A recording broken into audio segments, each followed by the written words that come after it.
Hello, friends. Welcome to the Sleep Aliens. Did you know that nearly 80% of those who watch my videos aren't subscribed? If you enjoy the content, I'd truly appreciate it if you hit that subscribe button. It helps a lot. Also, don't forget to leave a like and share your thoughts in the comments. By the way, where are you watching from? Let me know in the comments. You know those nights where everything just feels a little off before anything gets the chance to go really, really wrong? Like the air just feels like it's sitting heavy on your chest and the darkness just starts gathering around you, just waiting for you to turn your back on it. That's the kind of night that I had on the 11th of March, the year 2019. And before the sun even had the chance to come up, my whole life was about to change. My name's Caleb Morrison. I'm 32 years old, former Army, 6 years preceding my decision to leave the military for the security firm contracts. Pay wasn't terrible, the hours were awful, but hey, take the best paying gig that comes your way when you're securing locations that most people forget exist in the first place.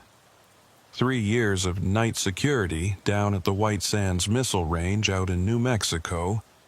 That's 3,200 square miles of no-bodies land, where the Gov can test whatever projects they want, rather than find themselves on the 6 o'clock news. If you've never been to White Sands, let me paint you a picture. Imagine driving for hours through nothing but scrub brush and sand dunes so white they look like snow under the moonlight. No cell service, no gas stations, no people, just you, your truck, and a sky so big it makes you feel like an insect. During the day, it's beautiful in a harsh kind of way. At night, it's something else entirely. At night, it's the kind of place where your imagination starts filling in the gaps, where every distant light could be something you're not cleared to know about. Most nights, nothing happened. I'd drive my route, check the fence lines, radio in at the checkpoints, and watch the clock until my shift ended at 0600 hours. Boring work, but boring was good. Boring meant nothing was trying to breach the perimeter. No test missiles were going off course, and I'd get home with enough time to sleep before doing it all over again. But March 11th wasn't most nights. I clocked in at 2100 hours like always. The night supervisor, a guy named Holland, who'd been working White Sands since before I was born, handed me my assignment sheet and vehicle keys. Northern route. The longest patrol, a 60-mile loop that took you past the old Trinity site, ground zero for the first atomic bomb test back in 1945. Most contractors hated the northern route because it was so isolated, but I didn't mind. Less traffic, fewer distractions, just me in the desert. I grabbed my gear, flashlight, radio, binoculars, thermos of a coffee, and headed out to the motor pool. My truck that night was a white Ford F-250, number 7, with about 140,000 miles on it, and a temperamental heater that only worked if you smacked the dashboard in exactly the right spot. I did my vehicle check, made sure the tires weren't flat and the radio was functioning, then climbed in and started the engine. The temperature had dropped to about 45 degrees, cold for early March even in the desert. I cranked the heater, smacked the dashboard twice until warm air started flowing, and pulled out of the motor pool. The main gate guard waved me through, and I headed north on the access road that would eventually turn into a dirt track cutting through the restricted zone. For the first hour, everything was normal. I had the radio tuned to the country station out of Alamogordo, some guy singing about losing his girl and his truck in the same week. The stars were out in force, no moon yet. Just that massive dome of pinprick lights that you only see when you're 100 miles from the nearest city. I'd done this route dozens of times, knew every turn, every landmark, every place where the road washed out during the monsoon season and you had to slow down or risk bottoming out. At 2143 hours, I was about 40 miles into my patrol when the radio cut out. Not like someone changed the station. Not like I'd driven into a dead zone. It just stopped, mid-song, and the silence that filled the cab was so complete it made my ears ring. I reached for the dial, thinking maybe I'd accidentally bumped it, but before I could turn it, the radio came back on. Only it wasn't music anymore. It was a hum, low, steady, rhythmic, like someone had tuned into a frequency that wasn't meant for civilian equipment. It pulsed, 1 second loud, the next quiet, and underneath it, I could hear something else. Not words exactly, but patterns, like Morse code, but faster, more complex, layered in a way that made my head hurt if I focused on it too long. I killed the radio completely and kept driving. Probably just interference from one of the test sites, I told myself. They were always running communications drills, testing new radar systems, messing around with frequencies that bled into everything. Nothing to worry about. But my hands were tight on the steering wheel, and I couldn't shake the feeling that something was watching me. That's when I saw the light. Off to my right, maybe half a mile into the restricted zone, there was a single point of illumination hanging in the air about 200 feet off the ground. At first, I thought it was a helicopter. We got military aircraft out there all the time. Apaches and Blackhawks doing night training. But there was no sound. No rotor thump, no engine whine, no navigation lights blinking. Just one solid, bright, white light, perfectly still, like someone had pinned a star to the sky. I slowed the truck to a crawl and grabbed my binoculars off the passenger seat. Through the lenses, the light looked even stranger. It didn't flicker or pulse. It didn't have a beam. It was just there, sharp and clean, impossibly bright, but somehow not illuminating anything around it. No dust cloud beneath it, no heat distortion, no reflection off the desert floor. It was like the light existed in a vacuum, separate from everything else. I grabbed my radio. "Control, this is Unit 7. I've got an unidentified light source, northern sector, grid reference Tango 9. Requesting verification of any active tests in the area." Static. Pure, uninterrupted static. I tried again, adjusting the frequency, making sure my mic was keyed properly. "Control, this is Unit 7. Do you copy?" Nothing. Not even background chatter from other patrols. Just dead air. That's when the light moved, not drifted, not floated. Moved. One moment it was where I'd first spotted it, the next it was 100 yards to the left, still at the same altitude, still perfectly motionless. No transition, no acceleration, no visible means of propulsion. It just blinked from one location to another like someone had cut and pasted it across the sky. Every rational part of my brain was screaming that this was a classified aircraft, some experimental drone or stealth technology I wasn't cleared to know about. White Sands was full of projects like that. Things that didn't officially exist, things that wouldn't show up in any public record. But the way it moved wasn't right. Physics doesn't work like that. Nothing with mass can just appear somewhere else without traveling the distance in between. The light shifted again. Closer this time. Now it was maybe a quarter mile away, and I could see details I hadn't noticed before. The edges weren't quite solid. They flickered like bad reception on an old television, and the color wasn't purely white anymore. There were hints of blue around the perimeter, electric and sharp, the kind of light that makes your eyes water if you stare at it too long. I put the truck in park, left the engine running, and stepped out. The air hit me immediately, not just cold, but wrong. There was no wind. None. The desert's always windy at night. Always this low howl coming off the mountains or sweeping across the flats. But right then, the air was completely still, dead calm, like the world was holding its breath. I raised my binoculars again. and that's when I felt it. Not heard it, not saw it. Felt it. A pressure in my chest, a vibration that started in my sternum and spread outward, making my teeth ache and my vision blur at the edges. It wasn't painful exactly, but it was deeply uncomfortable, like standing too close to a subwoofer at a concert. The light got brighter. Not gradually, instantly. 1 second it was bright, the next it was blindingly intense, washing out everything in my field of vision. I stumbled backward, throwing my arm up to shield my eyes, and for just a moment, I could see the desert around me lit up like midday. Every rock, every bush, every detail sharp and clear and utterly wrong in the middle of the night. Then it was gone, not fading, not moving away, just gone. The light, the pressure, the vibration, all of it vanished like someone had flipped a switch. I stood there in the darkness, heart hammering, breath coming in short, sharp gasps. The silence was absolute.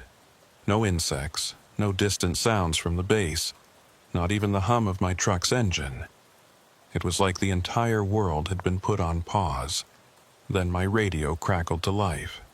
Unit 7, this is Control. We show you stationary on the northern route.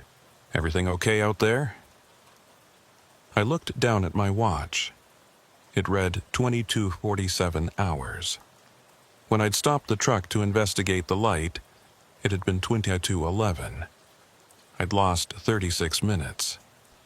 Yeah, I said into the radio, my voice sounding strange and distant even to myself. Everything's fine. Just thought I saw something. My mistake. Copy that, Unit 7. Continue patrol. I got back in the truck, my hands shaking so badly I could barely grip the steering wheel. I didn't continue patrol. I turned around and drove straight back to base, radio silent, mind racing, trying to make sense of what had just happened. 36 minutes, gone. Just erased, like someone had reached into my timeline and deleted a chunk of it. I had no memory of that time, no sense of what I'd been doing, no explanation for the gap between 22:11 and 22:47. It was just blank, a hole in my consciousness that shouldn't exist. When I got back to the motor pool, I sat in the truck for 20 minutes before I could bring myself to get out. My hands were still trembling. My chest felt tight, like something was pressing down on it. And underneath all of that was a deeper fear, something primal and instinctive, the kind of terror that makes you want to run and hide and never look back. I filed my patrol report and left out everything about the light and the missing time. Just routine observations, no incidents, all checkpoints cleared. Holland didn't even look up when I turned it in. Another night, another uneventful patrol, just the way they liked it. But I couldn't let it go. I spent the next 3 days obsessing over what had happened, running through every possible explanation. Equipment malfunction, atmospheric phenomenon, secret military test, sleep deprivation, hallucination. None of them fit. None of them explained the movement, the missing time, the feeling of being watched. I started asking around, carefully, trying not to sound like I'd lost my mind. Most of the other contractors shrugged it off. Weird lights were common at White Sands. Test missiles, flares, aircraft, weather balloons. Nothing to get worked up about. But a few of them, the ones who'd been there longest, would get this look in their eyes when I brought it up. Not surprise, recognition. One night in the break room, a guy named Kowalski pulled me aside. He was ex-Marine, late 40s, had been working White Sands for almost 15 years. He looked at me for a long moment, then said, "How much time did you lose?" The question hit me like a punch to the gut. What? "How much time did you lose?" he repeated. "When you saw the light, how long was the gap?" 36 minutes, I said, my mouth suddenly dry. "How did you... Because it happened to me too, Kowalski said quietly. 3 years ago. Northern route, just like you. Light in the sky, radio went dead. Next thing I know, 40 minutes are gone and I can't remember a goddamn second of it. Did you report it? He laughed, but there was no humor in it. You kidding? I filed a report, described everything I saw. 2 days later, I got pulled into a meeting with people I'd never seen before. No names, no agency identifiers, just suits asking me questions about what I remembered. Then they told me I'd experienced equipment malfunction and oxygen deprivation. Gave me a week of mandatory psych evaluation and made me sign an NDA that would land me in federal prison if I violated it. But you just told me, I said. Yeah, well, Kowalski said, draining his coffee. I'm retiring next month. What are they going to do, fire me? He stood up, started to walk away, then paused. You want my advice? Forget what you saw. Don't dig into it. Don't ask questions. Don't try to make sense of it. Just do your job. Collect your paycheck and pretend it never happened, because the alternative is a lot worse than not knowing. He left, and I sat there alone in the break room, staring at my own reflection in the window.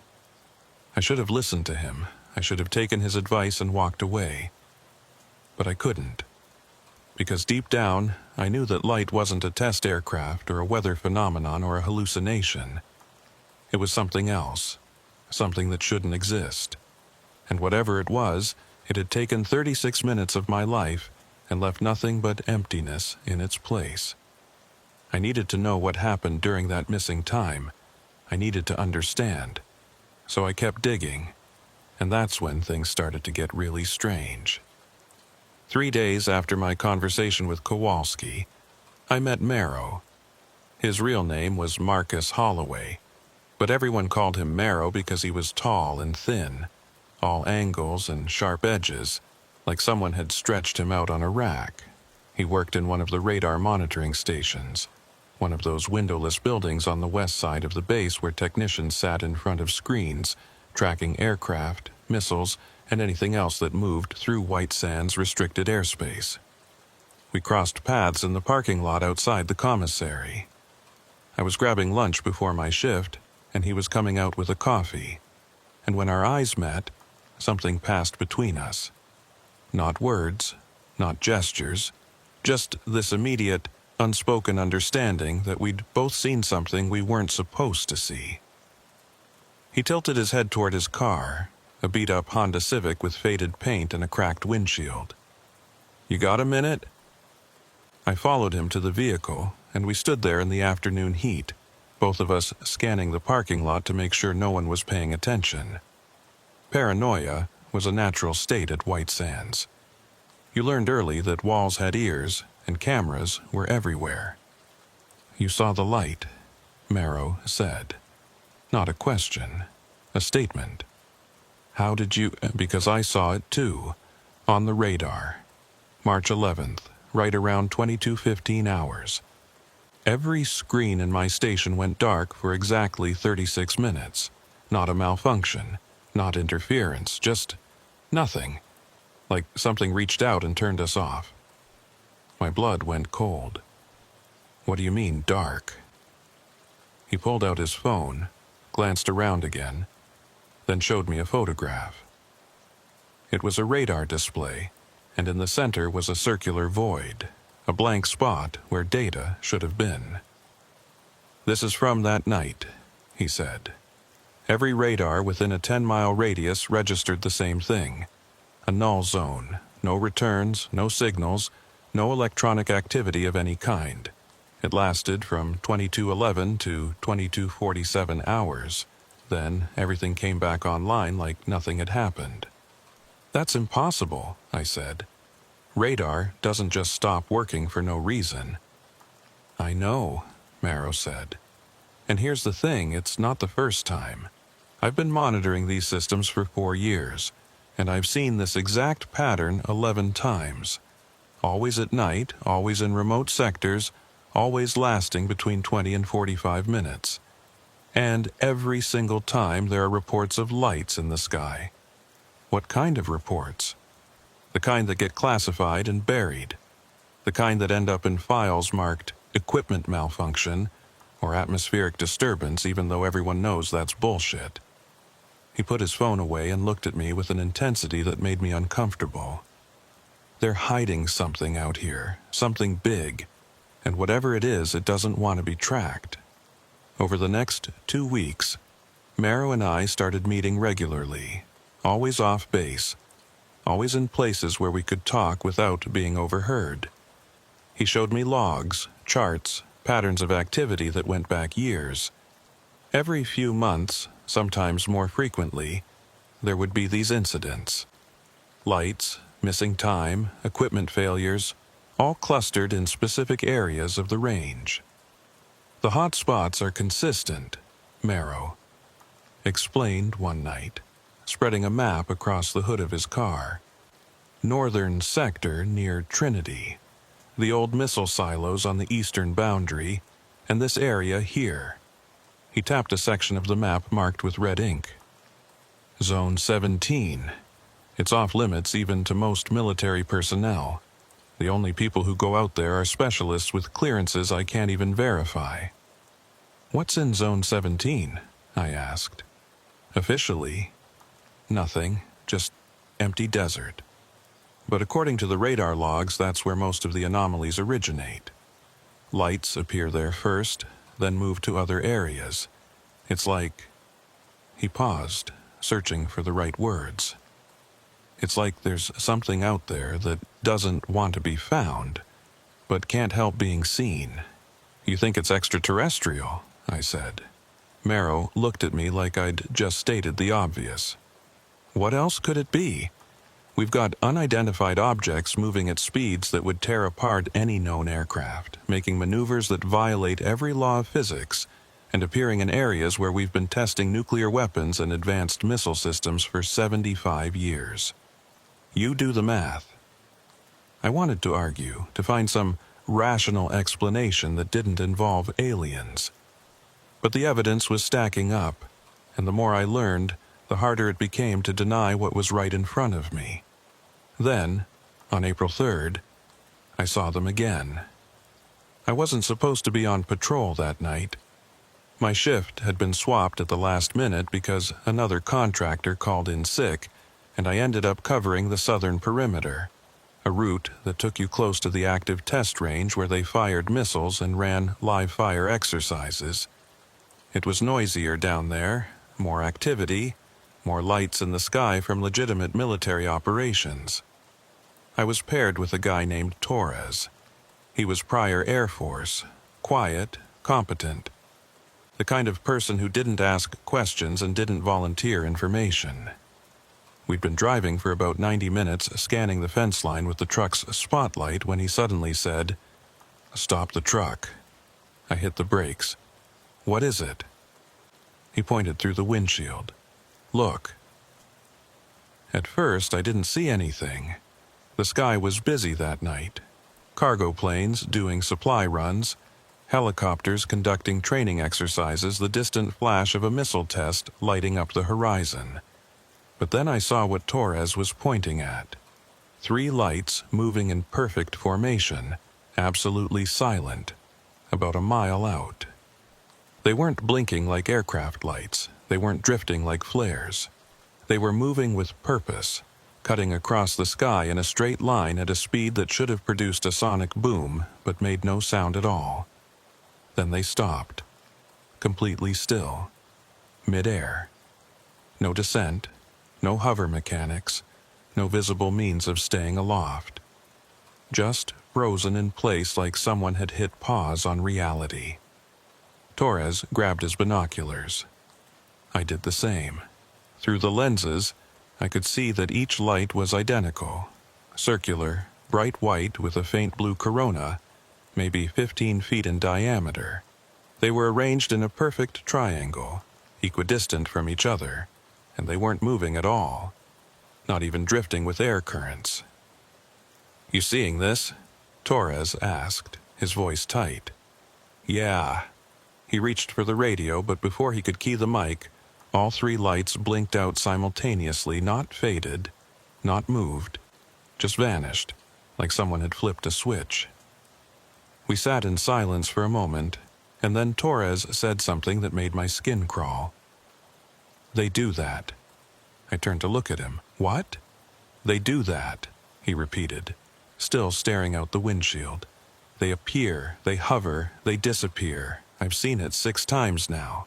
Same formation, same pattern, always in this sector. Why didn't you report it?" Torres finally looked at me, and his expression was hard, carved from stone.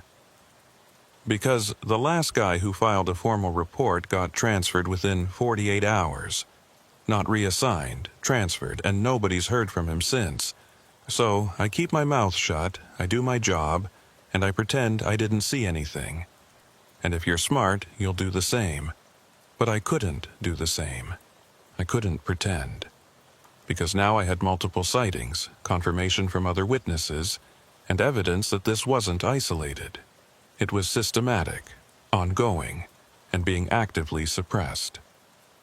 I started keeping a detailed log, documenting every strange occurrence I witnessed or heard about.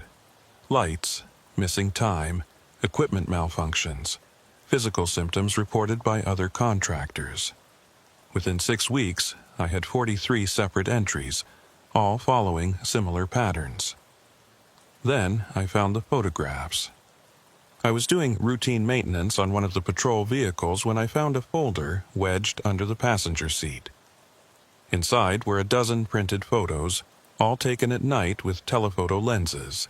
They showed objects in the sky, disc-shaped, triangular, cylindrical, all clearly visible, all defying conventional explanation. I took the folder to Marrow. He studied the photos for a long time, then looked up at me with an expression I couldn't read. "Where did you get these?" "Found them in a patrol truck. No labels, no notes, nothing to indicate who took them." "That's because they're contraband," Marrow said. "Photography of anomalous activity is strictly prohibited. If security finds out you have these, you're done. Not just fired, prosecuted. They take this shit seriously." "Why? If these are just weather phenomena or test aircraft, why the secrecy?" Marrow handed the folder back to me. "Because they're not weather phenomena, and they're not test aircraft. They're something else.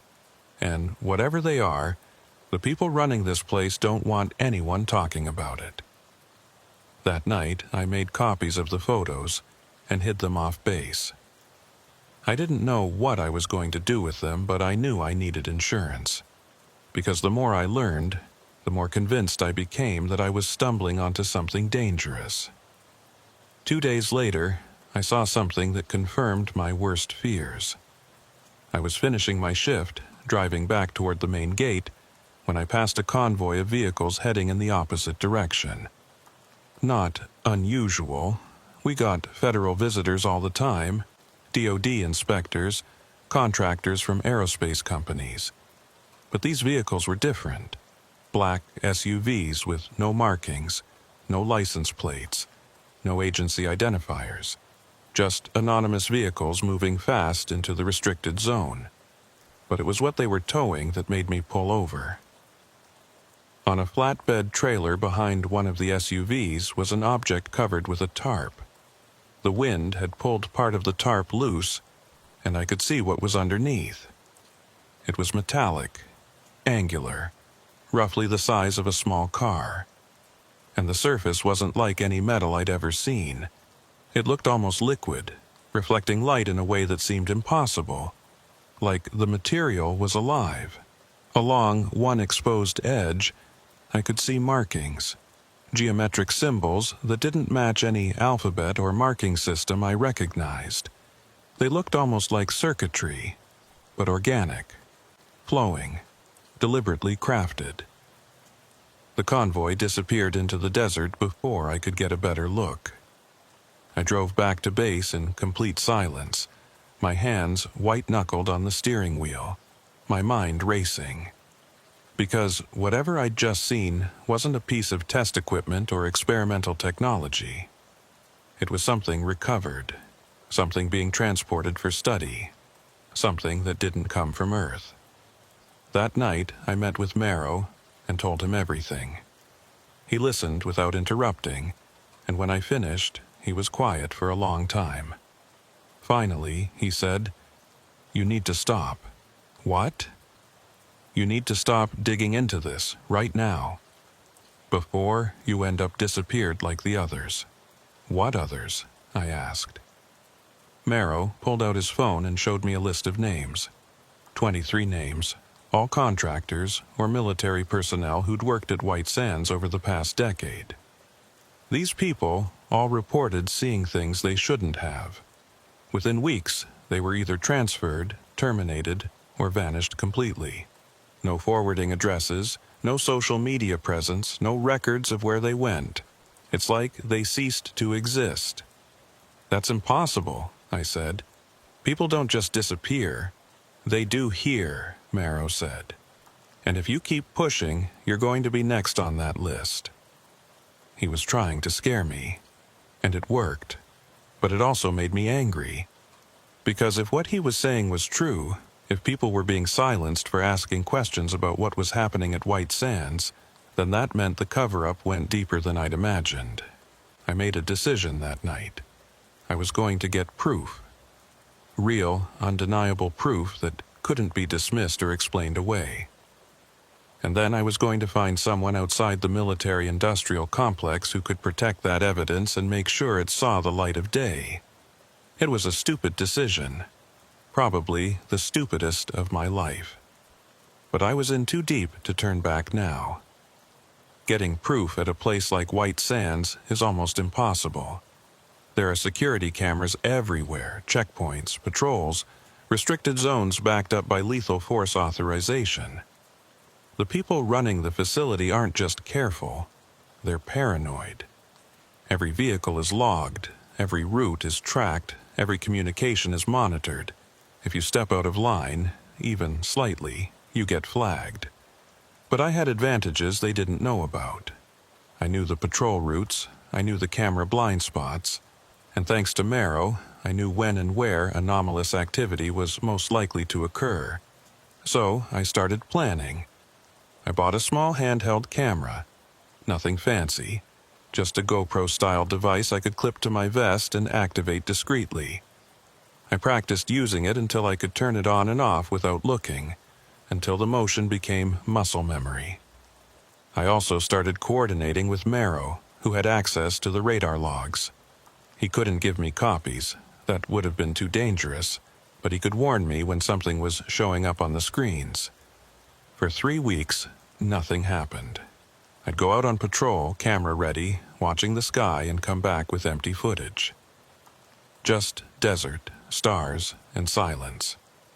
I started to wonder if the lights were gone for good, if whatever had been out there had moved on. Then, June 14th happened. Marrow called me 4 hours before my shift. "Tonight," he said, his voice tight. "Northern sector. Radar's already picking up anomalies." "What kind of anomalies?" "The kind that shouldn't exist. Multiple objects moving at speeds that would melt any conventional aircraft. They're hovering now, right over Zone 17. This is your chance." I showed up early, adrenaline already pumping through my system. I grabbed my gear, did a quick vehicle check, and headed out. The sky was partially overcast that night, low clouds obscuring the stars, and there was a strange heaviness in the air, like the pressure before a thunderstorm. I drove the northern route slowly, camera clipped to my vest, recording everything. At 2143 hours, my radio crackled with static. Then it went dead. Complete silence. I stopped the truck and killed the engine. The air outside was perfectly still, no wind, no insects, no distant sounds from the base. Just oppressive, absolute silence that pressed against my eardrums and made my heart pound. Then I saw them. Not one light this time. 5 of them descending slowly from the clouds in a perfect V formation.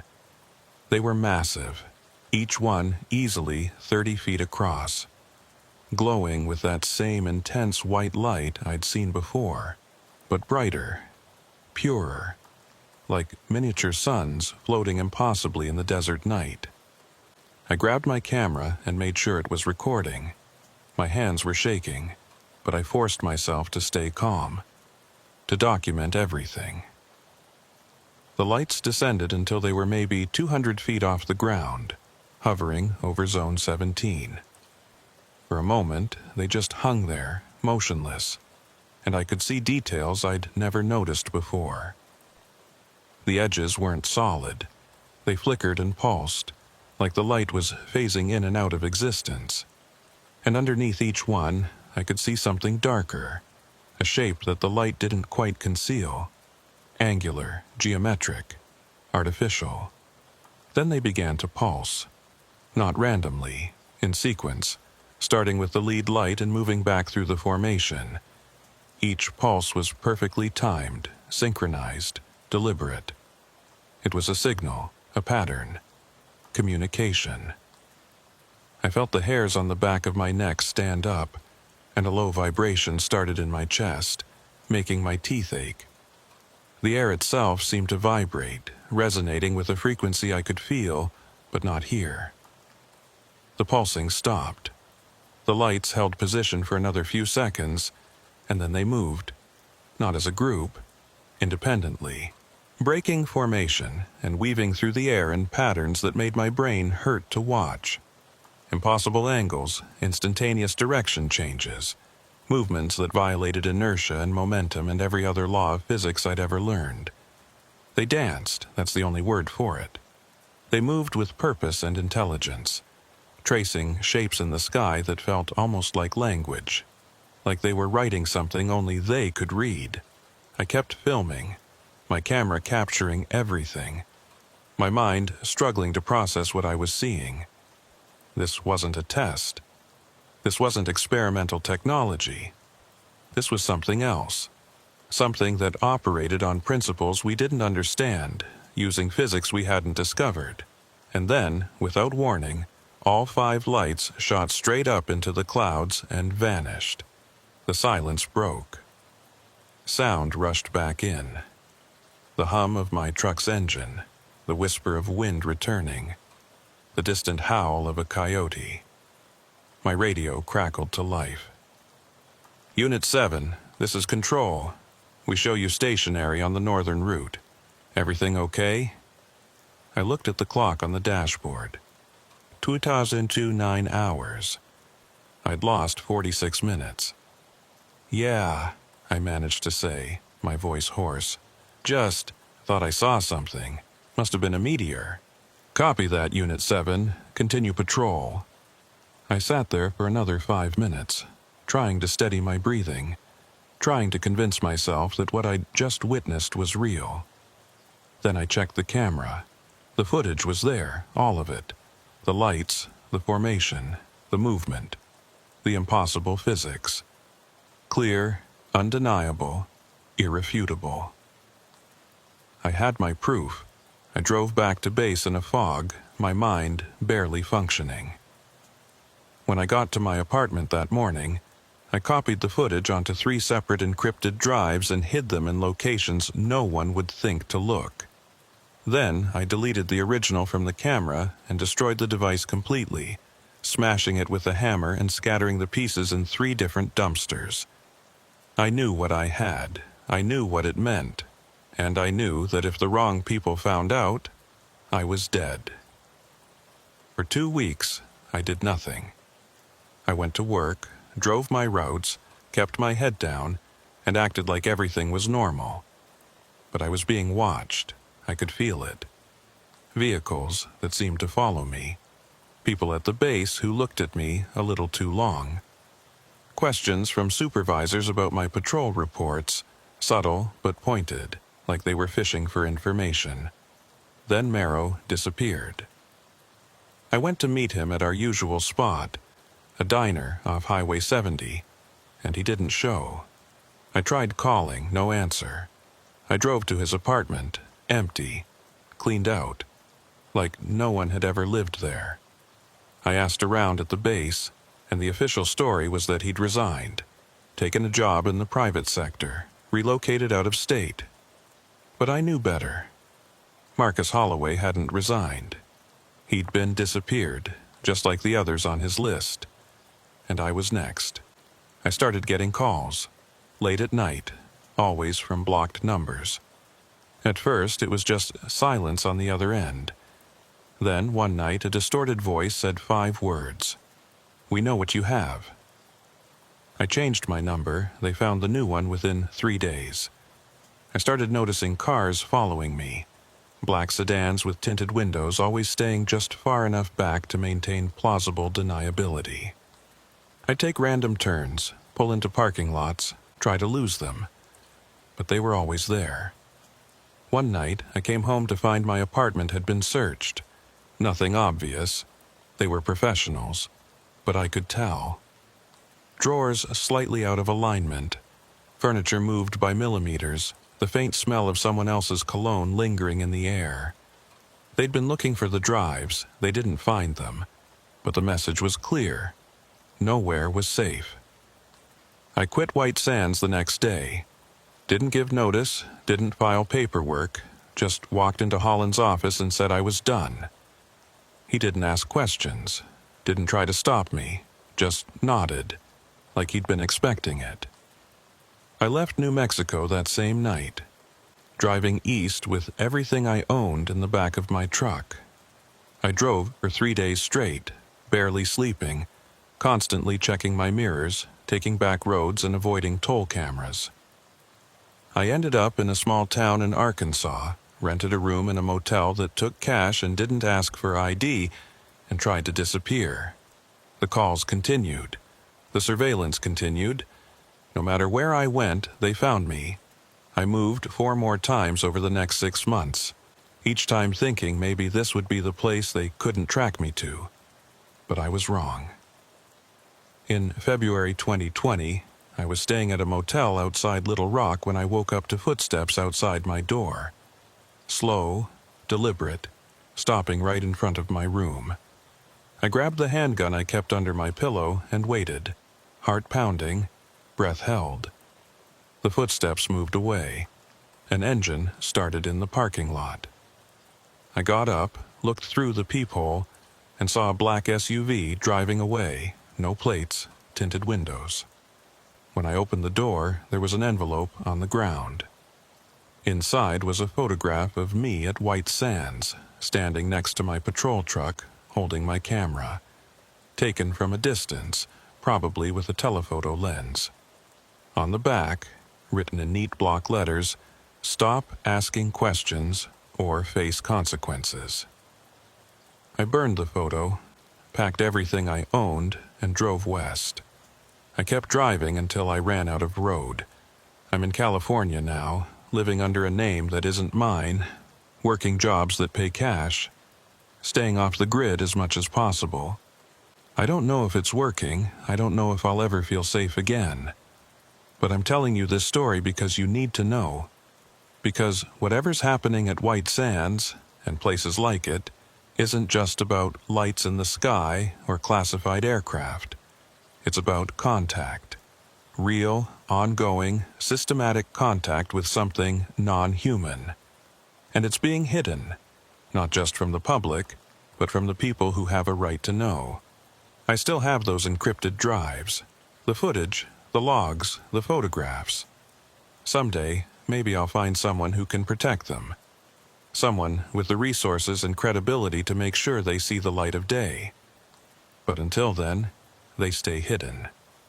Because the moment I release them, I become a target that can never hide again. If you're reading this, if you've made it this far, then maybe you've seen something too. Maybe you've worked at a military installation or lived near a test range, and you've witnessed things that don't make sense. Maybe you've experienced missing time or equipment failures or that cold, creeping feeling of being watched by something you can't see. If that's you, listen to me. Document everything, but don't share it. not yet. Keep copies in multiple locations, encrypt them, make sure they're protected. But don't go public until you're somewhere safe, somewhere they can't reach you, and even then be prepared for your life to change forever. I used to think people who talked about government cover-ups and alien conspiracies were paranoid. I used to think the idea that we're being watched, studied, monitored by non-human intelligence was science fiction. I don't think that anymore. Because I've seen the lights. I've felt the presence. I've lost time I can never get back.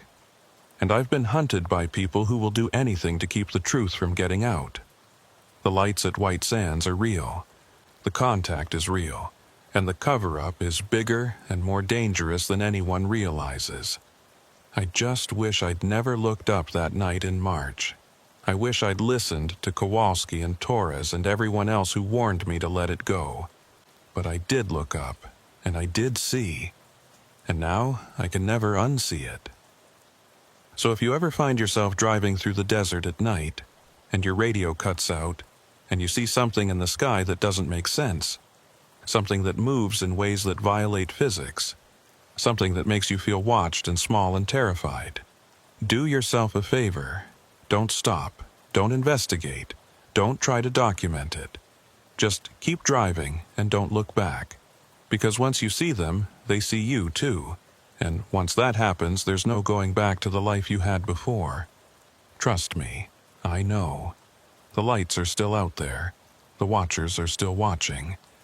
And the people who guard the secrets will do whatever it takes to keep them buried. I'm proof of that, and if you're not careful, you could be next.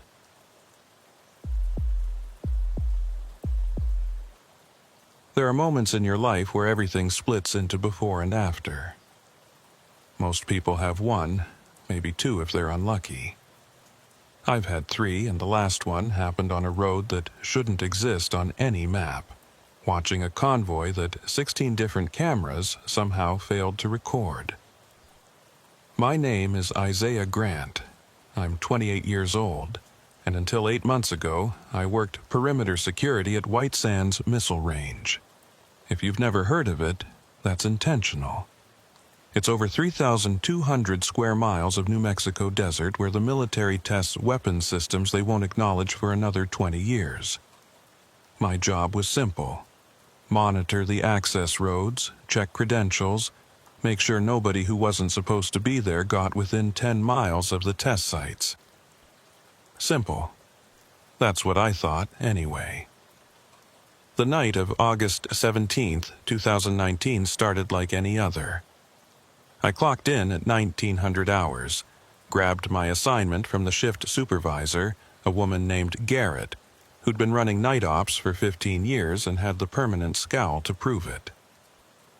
My post that night was Checkpoint Delta, about 12 miles north of the main facility, where Route 213 intersects with one of the interior service roads. Checkpoint Delta wasn't much to look at. A guard shack with bulletproof glass, a hydraulic barrier across the road, and enough cameras to spot a jackrabbit from half a mile away. The system was state-of-the-art, installed just 6 months prior. Motion sensors, thermal imaging, high-definition recording with enough storage to keep 6 months of footage. Everything fed back to central control, where operators like Vera Martinez sat in an air-conditioned room watching dozens of screens and making sure nothing unusual happened on their watch. I settled into the guard shack with my thermos of coffee and the paperback I was halfway through. Saturday night meant light traffic, maybe 3 or 4 vehicles over a 12-hour shift, all of them scheduled and logged days in advance, the kind of night where you could actually relax, catch up on reading, and try not to think about how you were spending your prime years watching an empty road in the middle of nowhere. At 2147 hours, my radio crackled. Delta, this is Control. We've got a convoy inbound your position. ETA 12 minutes. I keyed my mic. Copy, Control. I don't have anything on my schedule. Just came through. Emergency supply run to Test Site 9. Authorization code Alpha 77 Tango. I pulled up my computer terminal and entered the code. It checked out, legitimate authorization, proper clearances, all the right signatures.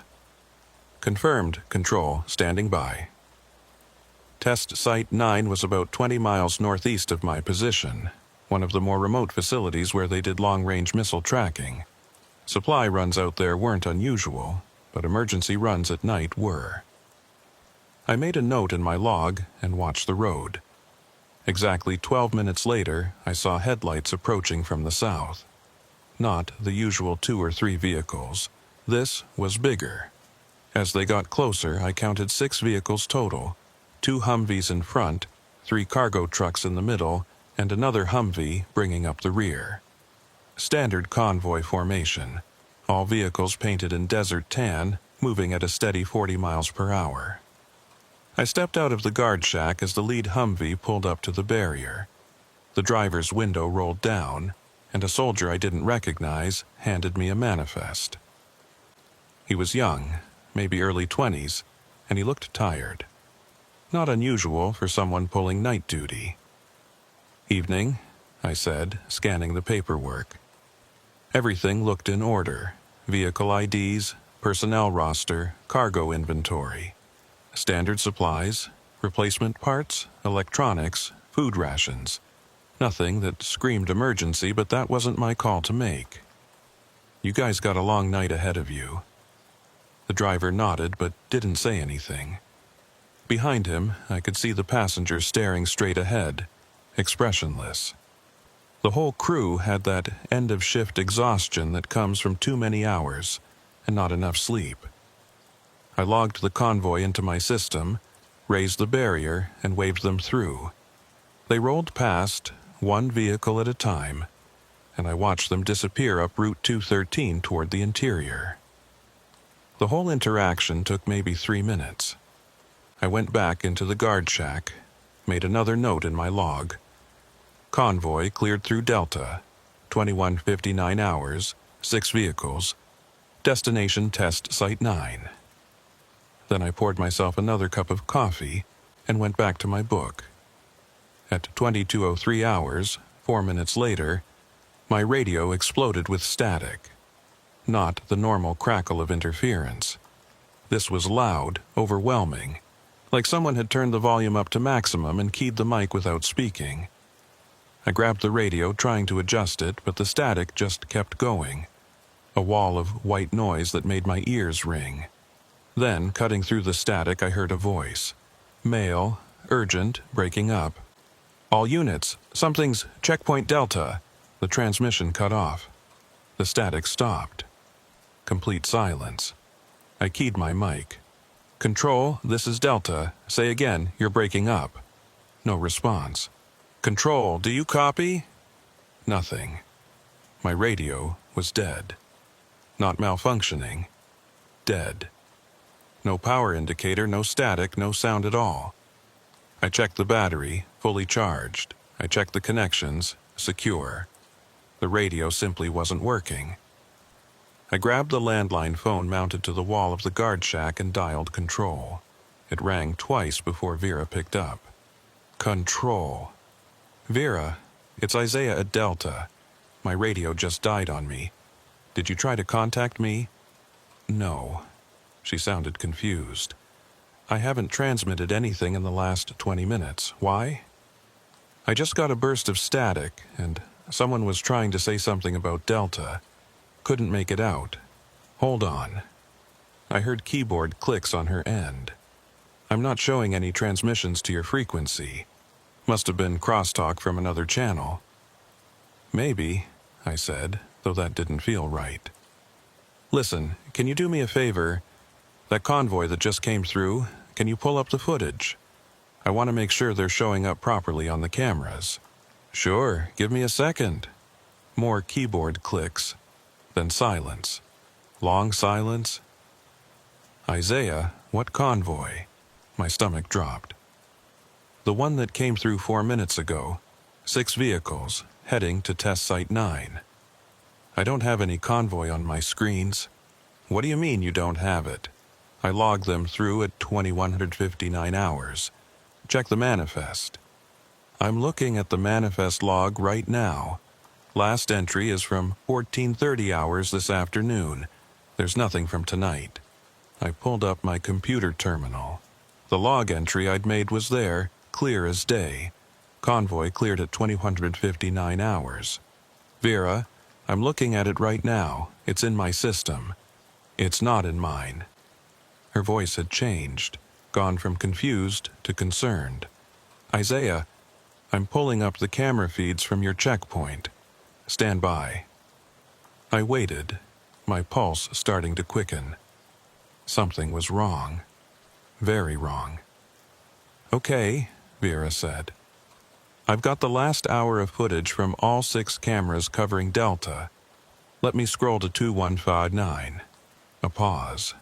Isaiah, there's nothing here. No convoy, no vehicles. Just you standing outside the guard shack at 2157, then you go back inside at 2158. That's it. That's impossible. They drove right past me. 6 vehicles. I checked their paperwork. I talked to the driver. I raised the barrier. The barrier logs show it was raised at 2157 for 8 seconds. That's it. No vehicles passed through. I felt cold despite the warm night air. Run it back. Let me see the footage. I can't send it to your terminal, but I can describe what I'm seeing. At 2155, you're in the guard shack.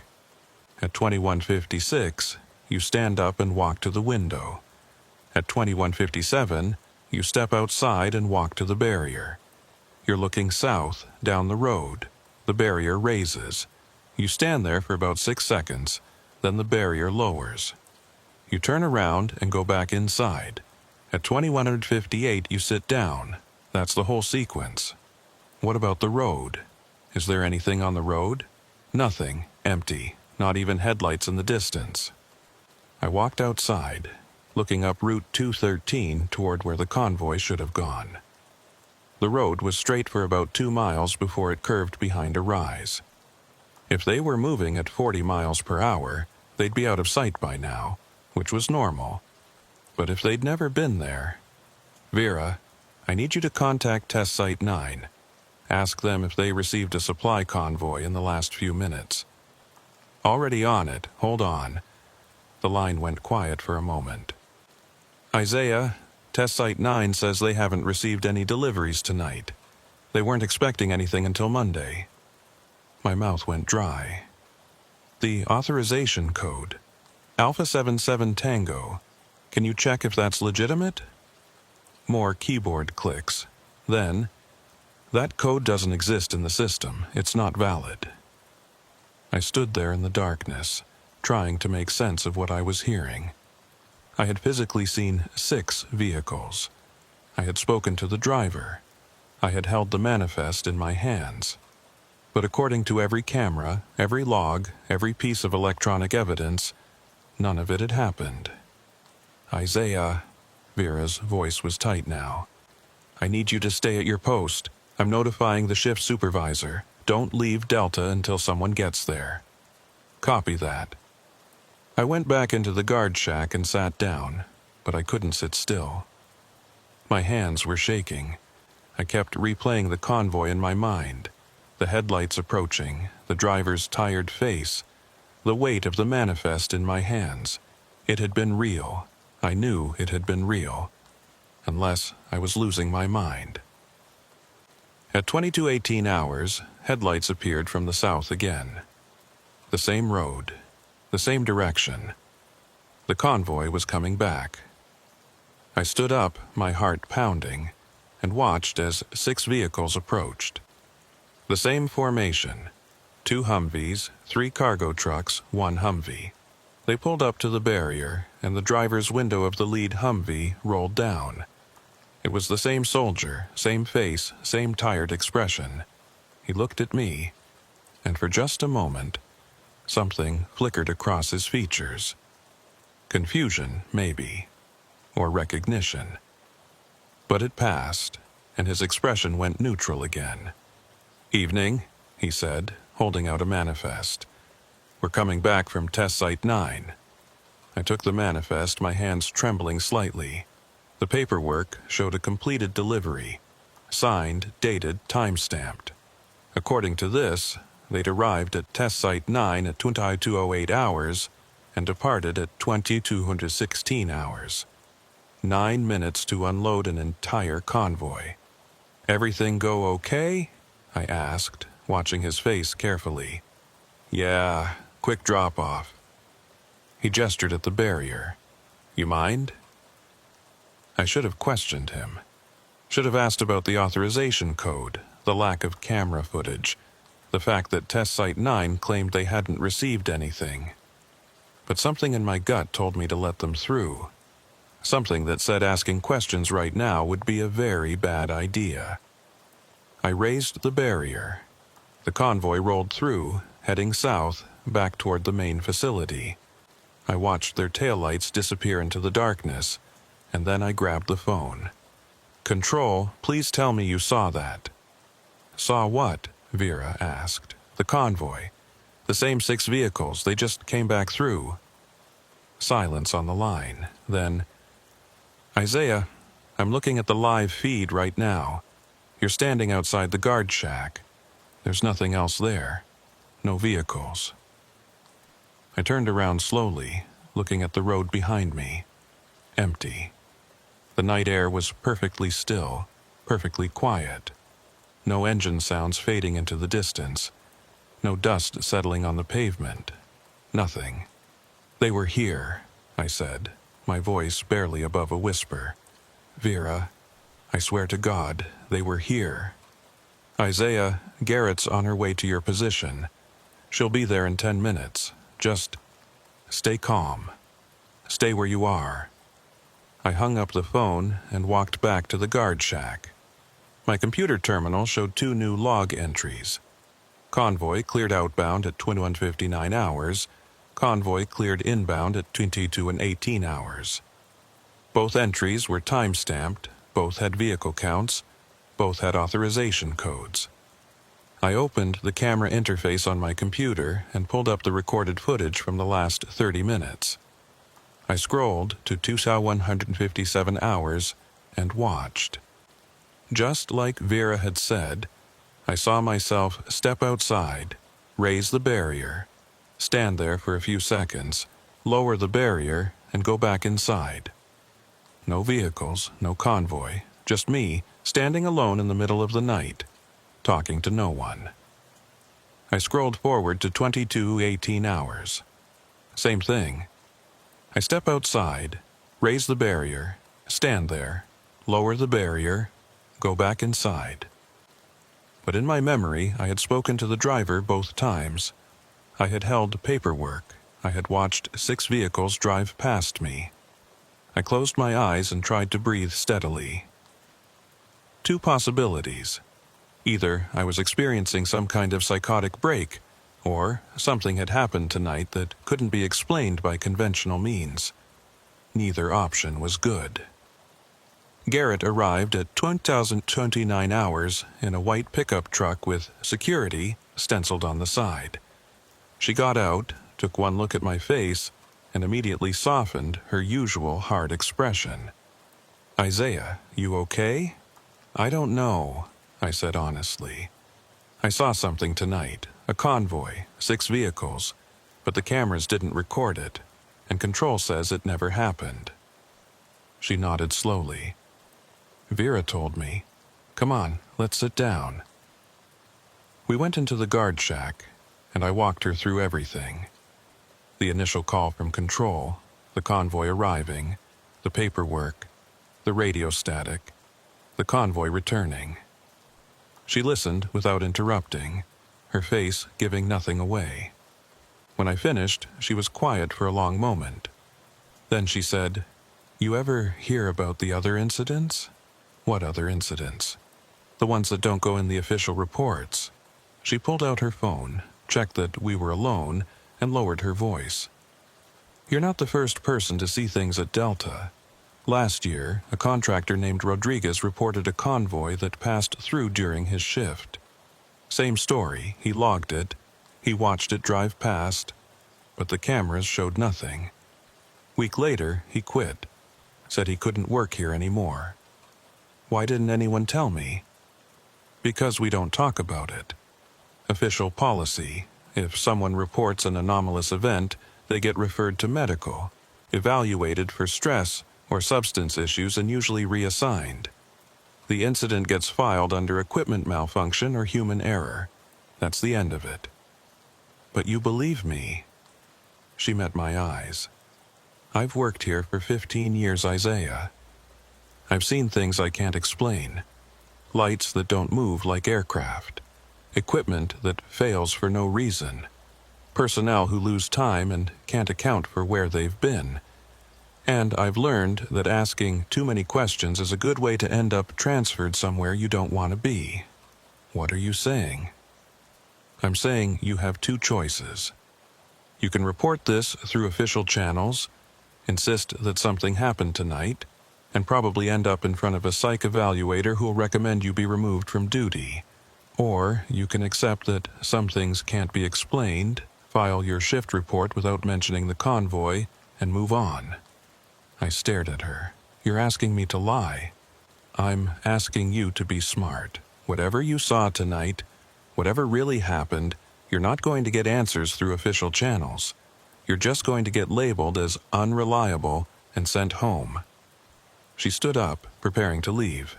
Think about it. You've got until end of shift to decide what goes in your report. But my advice? Sometimes it's better to be the person who saw nothing than the person who saw too much. She left, and I sat alone in the guard shack for the rest of my shift, staring at the empty road and wondering what the hell I'd witnessed. I filed my shift report without mentioning the convoy. I documented the radio malfunction, noted the times it occurred, and left it at that. Equipment failure, nothing unusual. Just another quiet night at Checkpoint Delta. I thought that would be the end of it. I was wrong. 3 days later, I was called into the security office at the main facility. Not Garrett's office. Someone higher up the chain.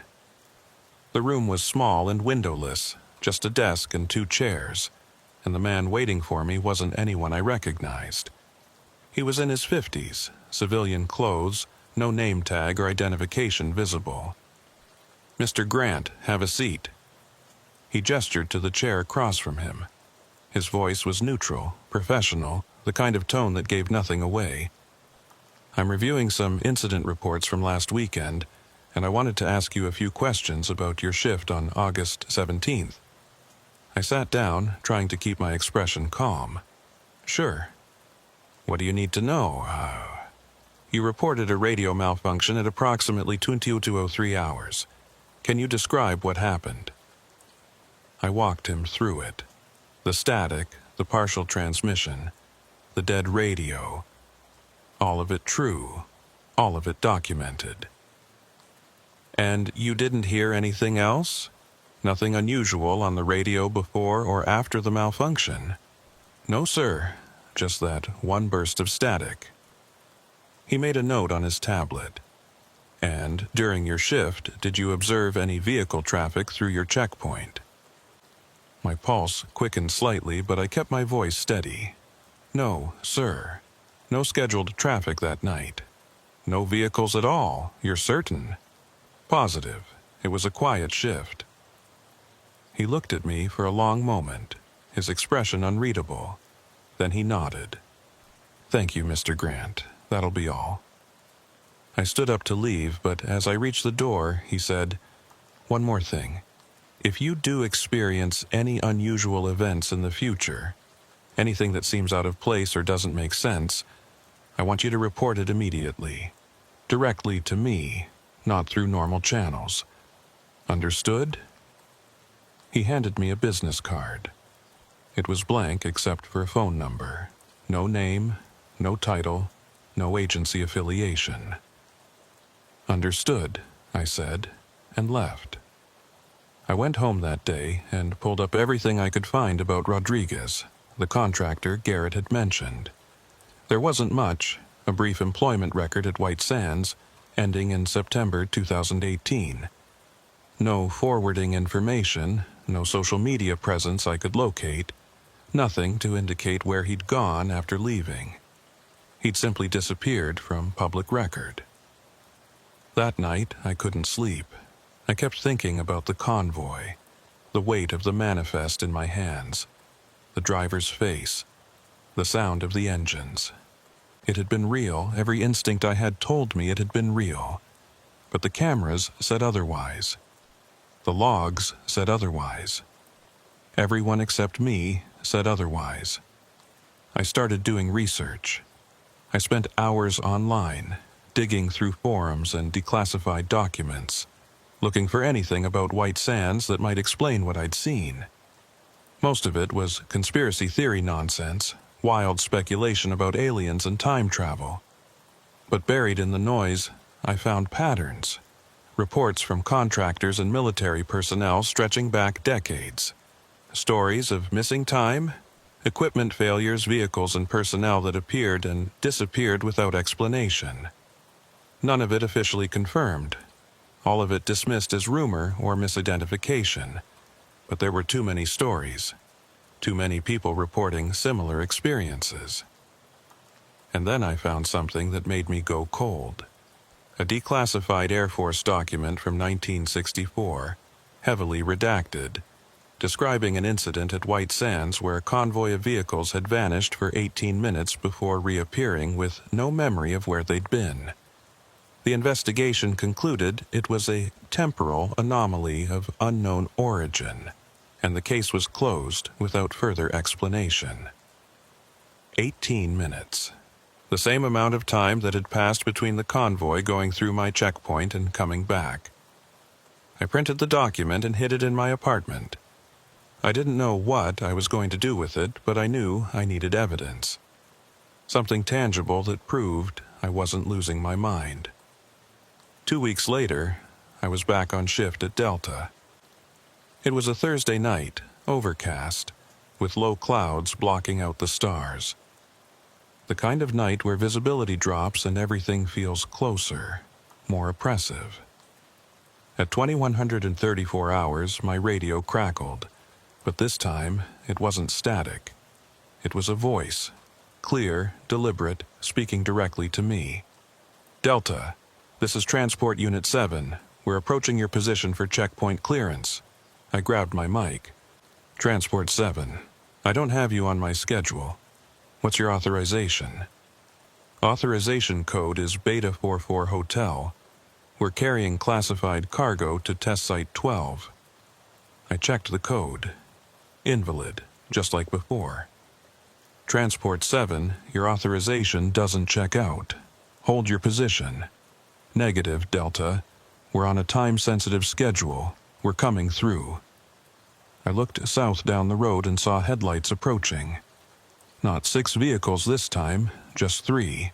2 trucks and an escort vehicle. I grabbed the landline and called control. Vera, I've got an unauthorized convoy approaching Delta. They're claiming classification I can't verify. Stand by, Isaiah. Let me check. Her voice cut off. The line went dead. I tried the radio. Dead. The convoy was a quarter mile out now, moving fast. I stepped outside the guard shack, my hand instinctively moving to the sidearm on my belt. Training said I should lower the barrier and physically stop them if necessary. But something in my gut screamed at me to get out of the way. The vehicles didn't slow down. They hit the barrier at 40 miles per hour, and I watched in disbelief as they passed straight through it. Not crashed through. Passed through like it wasn't there. The metal barrier didn't bend or break. The vehicles just went through. I stumbled backward, my heart pounding. The convoy continued up Route 213, and I watched their taillights disappear around the curve. When I turned back to the barrier, it was intact, undamaged, like nothing had touched it. My phone started working again. I called control immediately. Vera, Isaiah, you cut out. What were you saying about an unauthorized convoy? They just drove through Delta. 3 vehicles. They went straight through the barrier without stopping. I'm not seeing anything on the cameras. Check the footage. They were just here. I heard keyboard clicks, then a long silence. Isaiah, there's a gap in the footage. What do you mean, a gap? 18 seconds. From 21:36:15 to 21:36:33. All 6 cameras covering Delta just stopped recording. The files are corrupted. I'm seeing error messages saying the data couldn't be saved. 18 seconds. The number felt significant, though I couldn't place why. Yeah, never seen anything like it. The system's designed to be redundant. If one camera fails, the others should keep recording. But all 6 went down simultaneously. I walked over to the barrier and examined it carefully. No damage. No scratches. No sign that anything had impacted it. But I had watched 3 vehicles pass through solid steel like it was smoke. Vera, I need to report this. To who? The footage is gone. You'll be filing a report about something that left no evidence. Someone needs to know what's happening out here. She was quiet for a moment. Isaiah, be careful. People who push too hard on things like this tend to disappear from the schedule. After my shift ended, I drove straight to the main facility and asked to speak with the man who'd interviewed me 3 weeks ago. I didn't have a name, just the business card with the phone number. Security made a call, and 20 minutes later, he arrived. We sat in the same windowless room, and I told him everything. The convoy passing through the barrier, the 18-second footage gap, the pattern I was seeing. He listened without interrupting, his expression neutral. When I finished, he said, "Mr. Grant, what you're describing is concerning.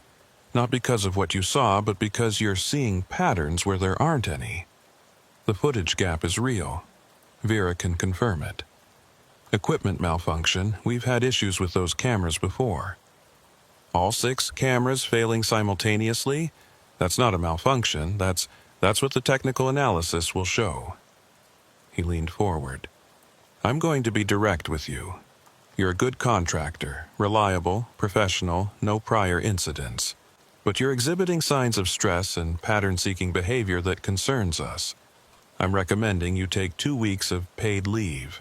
Rest, clear your head, and when you come back, we'll discuss your ongoing assignment. You're sidelining me. I'm protecting you from yourself." He stood up. "Take the leave, Mr. Grant, and stop looking for connections that aren't there. It's not healthy. I left the facility knowing I'd been given a choice, drop it or lose my job. Maybe worse. I took the leave, but I didn't stop investigating. The first few days, I tried to relax like I was supposed to. I stayed in my apartment, caught up on sleep, attempted to convince myself that maybe everyone was right. Maybe I was stressed, maybe I'd imagined details that weren't there, maybe the simplest explanation was the correct one. But every time I closed my eyes, I saw that convoy, the driver's face, the weight of the manifest in my hands, the sound of diesel engines rumbling past. It had been real. Every cell in my body knew it had been real. On the 4th day of my leave, I started making calls.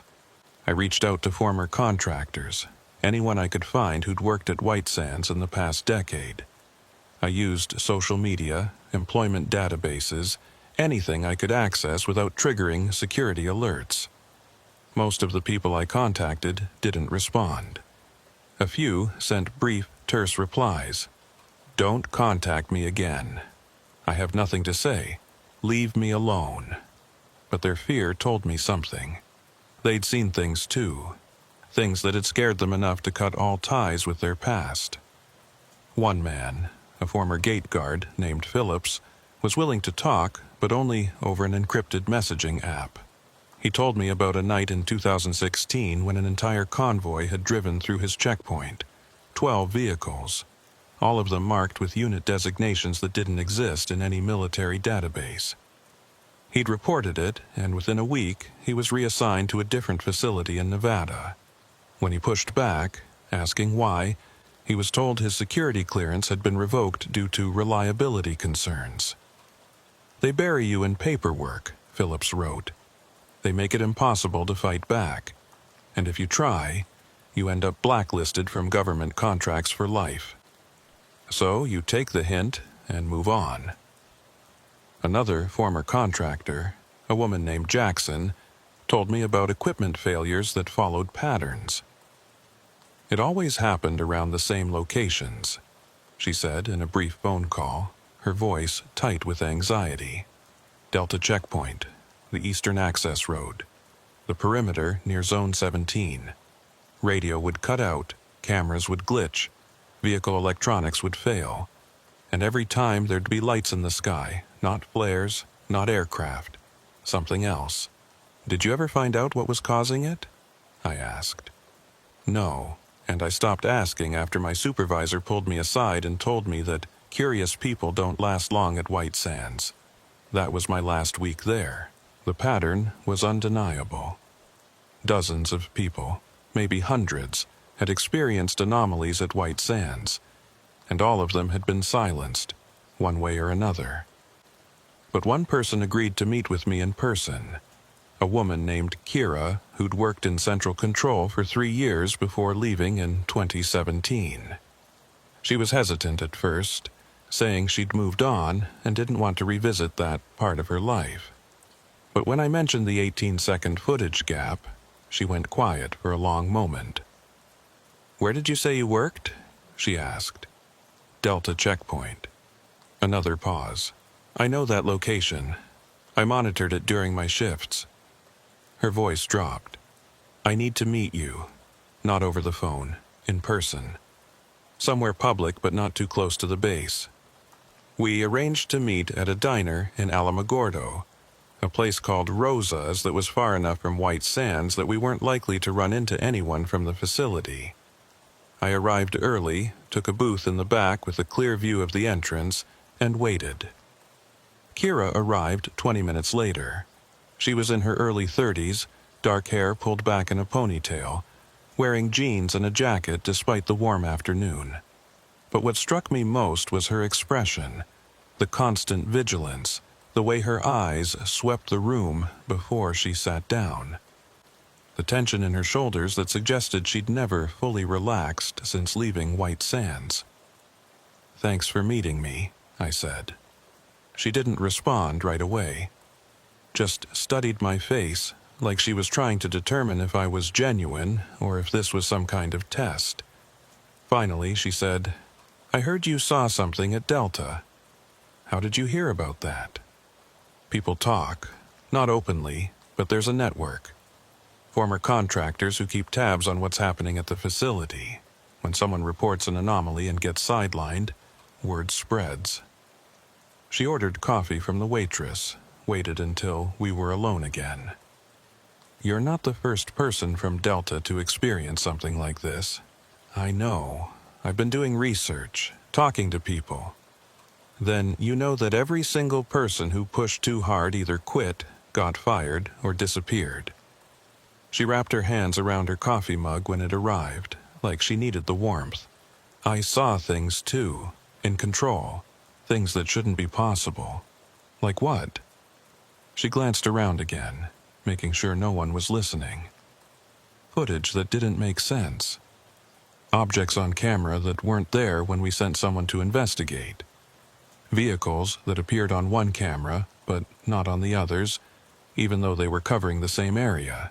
And gaps, so many gaps. The 18-second gap at Delta, you remember that? I remember all of them. They happened regularly, always in the same locations. Delta, the eastern perimeter, Zone 17. The system was designed to be redundant. Multiple cameras, multiple feeds, multiple storage systems. If one camera failed, 5 others should keep recording. But these gaps were different.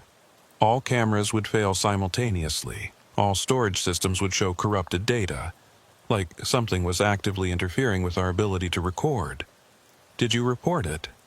Once. I filed a technical incident report, detailed everything I'd observed, requested a full system diagnostic. She laughed bitterly. The next day, my supervisor called me into his office, told me I'd misinterpreted the data, said the gaps were just normal equipment failures, nothing to be concerned about. Then he suggested I might be experiencing fatigue and should consider taking some time off. But you knew better. Of course I knew better. I'd been working with that equipment for 3 years. I knew what normal failures looked like, and this wasn't it. She took a sip of coffee. So I started keeping my own records. Off the books. Screenshots of gaps, notes about when and where they occurred, patterns I was seeing. I was careful, never used facility equipment, never emailed anything from my work account. But somehow they knew. What happened? About 2 weeks after I started documenting things, I came into work and found my access had been revoked. Not just to secure areas, to everything. I couldn't log into my terminal, couldn't access the camera feeds, couldn't even get into the building without an escort. They said there'd been irregularities with my security clearance and that I was being placed on administrative leave pending investigation. Did they investigate? If they did, they never told me about it.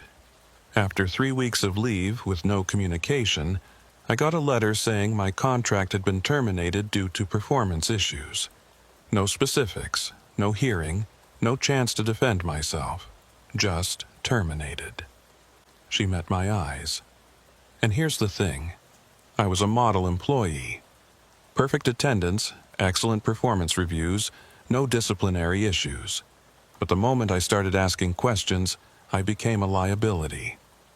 I felt a chill run down my spine. That's what they're doing to me. The leave, the evaluation, the warnings. Then you need to decide right now. Do you drop it and keep your job? Or do you keep digging and lose everything? She leaned forward. Because I'm telling you, if you choose to keep investigating, your life as you know it is over. They'll blacklist you from government work. They'll make sure no private security firm will hire you, and if you push hard enough, they'll make sure you can't work anywhere in the industry. But you kept your records. Some of them. Before they terminated me, I managed to save a few files to a personal drive. Not much. They wiped most of my work before I could copy it. But I have enough to know that what's happening at White Sands isn't normal equipment failure or human error. It's something else. What do you think it is? She was quiet for a long moment, staring into her coffee. I don't know, but I can tell you what I observed. The gaps in footage always corresponded with other anomalies. Radio interference, vehicle electronics failure, personnel reporting missing time. And they always clustered around specific locations, with the highest concentration around Zone 17. What's in Zone 17? Officially, nothing. Just empty desert. But it's been restricted since 1945, right after Trinity. And the anomalies started then too. Reports of strange lights, equipment malfunctions, personnel experiencing disorientation. At first, people thought it was residual radiation from the blast. But radiation doesn't cause cameras to stop recording or vehicles to pass through solid barriers. You know about the barriers? She nodded slowly. 3 years ago, there was an incident at the southern perimeter. A security contractor reported a vehicle driving straight through a closed gate. He filed a report, insisted he'd seen it happen. But the cameras showed nothing. No vehicle, no gate opening, no evidence of any breach. He was evaluated for stress and reassigned. But I saw the footage before they classified it. There was a gap. 47 seconds. Right when he said the vehicle passed through. So it's happened before. Multiple times. It's been happening for decades, Isaiah. And every single person who's noticed has been silenced. She pulled out a flash drive from her pocket and slid it across the table. This has what I managed to save. Screenshots, notes, patterns. It's not much, but it's something. Maybe you can do more with it than I could. I picked up the drive. Why are you giving this to me? Because someone needs to figure out what's happening out there, and because I'm tired of being scared. She stood up. There's someone else you need to talk to. Former base commander named Lawrence Tate, retired 5 years ago. He knows more than anyone about what really goes on at White Sands. If you can convince him to talk, he might be able to fill in the gaps. She wrote down an address on a napkin and pushed it toward me. Be careful, Isaiah. People who dig too deep into this stuff tend to have accidents, or they just disappear. And once you start down this path, there's no going back. I know. Do you? She studied my face. Because right now, you still have a choice. You can take that flash drive, throw it away, forget this conversation, and go back to your life. Or you can keep investigating and accept that your life will never be the same. That you'll spend every day looking over your shoulder, wondering if they're watching you, wondering when they'll decide you know too much. I looked down at the flash drive in my hand, feeling the weight of the decision. Part of me wanted to take her advice, to walk away while I still could. But I thought about the convoy driver's face, the manifest I'd held, the vehicles that had driven past me and then vanished from every recording. I need to know the truth, I said. She nodded, like she'd expected that answer. Then good luck, and if you find out what's really going on out there, if you manage to get actual proof, be very careful about who you tell, because the people covering this up have resources you can't imagine. She left, and I sat there alone in the booth, staring at the flash drive and the address on the napkin. The waitress came by to refill my coffee, and I realized my hands were shaking slightly. I'd crossed the line. There was no going back now. That evening, I went home and plugged the flash drive into my laptop. The files were organized meticulously, folders labeled by date, location, and type of anomaly. Screenshots of camera feeds showing impossible gaps in footage, logs of radio interference patterns, notes about personnel who'd reported strange experiences and were subsequently transferred or terminated. But what caught my attention was a document titled Pattern Analysis. Kira had mapped out every anomaly she'd documented over 3 years, plotting them on a satellite image of White Sands. The clusters were obvious. Delta Checkpoint, the eastern perimeter, and most heavily concentrated around a restricted area labeled Zone 17. She'd also included timestamps for each incident. And when I looked at them closely, I saw something she'd noted in red text. Incidents occur in 28-day cycles with peaks during new moon phases. 28 days lunar cycles. Like whatever was happening was synchronized with something beyond human control. I cross-referenced her data with the incidents I'd experienced. My convoy sightings had been 28 days apart. The radio interference had occurred during new moon phases. Something was operating on a schedule. Something that had been doing this for decades, following a pattern that no one had fully recognized because the data was always suppressed, the witnesses always silenced. I stayed up until 3 in the morning, going through everything Kira had given me, making notes, trying to piece together a larger picture. And the more I learned, the more convinced I became that this wasn't just about unexplained phenomena or equipment malfunctions. This was something organized, intentional, operating with a precision that suggested intelligence and purpose. And whatever it was, it had been using White Sands as its base of operations for over 70 years. The next morning, I looked at the address Kira had given me and made a decision. I was going to talk to Lawrence Tate, and I was going to find out the truth, no matter what it cost me. Lawrence Tate lived in a modest house on the outskirts of Las Cruces, with a well-maintained yard and an American flag hanging from the porch. I'd called ahead, told him I was a contractor at White Sands with questions about security protocols. He'd been hesitant but eventually agreed to meet. When he opened the door, I saw a man in his late 60s, fit despite his age, with sharp eyes that immediately sized me up. "You're the one who's been asking questions about Delta Checkpoint." I blinked. "How did you—" "Because I still have friends at the facility. Word travels." He stepped aside. "Come in and understand that this conversation never happened." His living room was neat, decorated with military memorabilia and family photos. We sat down, and he didn't waste time with pleasantries. "Let me guess," he said.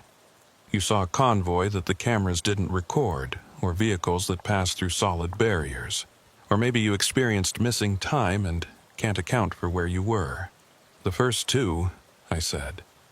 "How many people have reported things like this? Over the years? Hundreds, maybe thousands. Most of them learn to keep quiet." He leaned back in his chair. "The first incident I'm aware of happened in 1952. A patrol unit radioed in about lights in the sky, then went silent. They found the vehicle 3 hours later, parked on the side of the road, crew unconscious. When they woke up, none of them remembered anything after the initial radio call. Medical examination showed they were fine. Investigation concluded they'd suffered some kind of mass hallucination. But you don't think it was a hallucination? I think something happened that couldn't be explained using conventional frameworks, and I think it's been happening regularly ever since." He pulled out a folder from a cabinet beside his chair. "When I was base commander, I started keeping unofficial records. Incident reports that never made it into official channels. Testimony from personnel who experienced things they couldn't explain. All of it classified, all of it buried." He handed me the folder. Inside were dozens of documents, photocopied reports, handwritten notes, photographs of equipment damage that didn't match any conventional explanation. "Why are you showing me this?" I asked. "Because I'm old, I'm retired, and I'm tired of watching good people get gaslit into thinking they're crazy. What's happening at White Sands is real. I don't know what it is. Aliens, time distortions, dimensional anomalies. Something we don't have words for yet, but it's real. And the people at the top know it." "Then why not go public?" "With what? Anecdotal reports and missing footage? You think anyone would believe it? Or, more likely, they'd dismiss it as conspiracy theory, and everyone involved would be discredited." He took the folder back. "The truth is, we're dealing with something beyond our current understanding. And until we have hard evidence, something undeniable, all we can do is document it and wait." "Wait for what?" "For it to reveal itself. For the pattern to become so obvious it can't be ignored." He met my eyes. "You asked about Zone 17. That's the epicenter. Started in 1945, right after Trinity. Some people think the atomic blast opened something. A doorway, a weak point in space-time, something. Others think it attracted attention from something that was already here. Either way, that's where the highest concentration of incidents occur." "What's actually in Zone 17? "Officially, nothing. Just empty desert. Unofficially," he shrugged. "I was base commander for 8 years and I never got cleared to go there. Whatever they're doing, whatever they're studying, it's above even top military brass." I spent the next hour reading through his files. The patterns were undeniable. Vehicle convoys that appeared and disappeared. Aircraft that moved in ways that violated physics. Personnel who experienced net missing time. Equipment failures that couldn't be explained. All of it clustered around specific locations, with Zone 17 at the center. When I left Tate's house, I had more questions than answers. But I also had something else. Validation. I wasn't crazy. What I'd seen was part of a larger pattern that had been ongoing for decades. I returned to work after my leave, but I was different.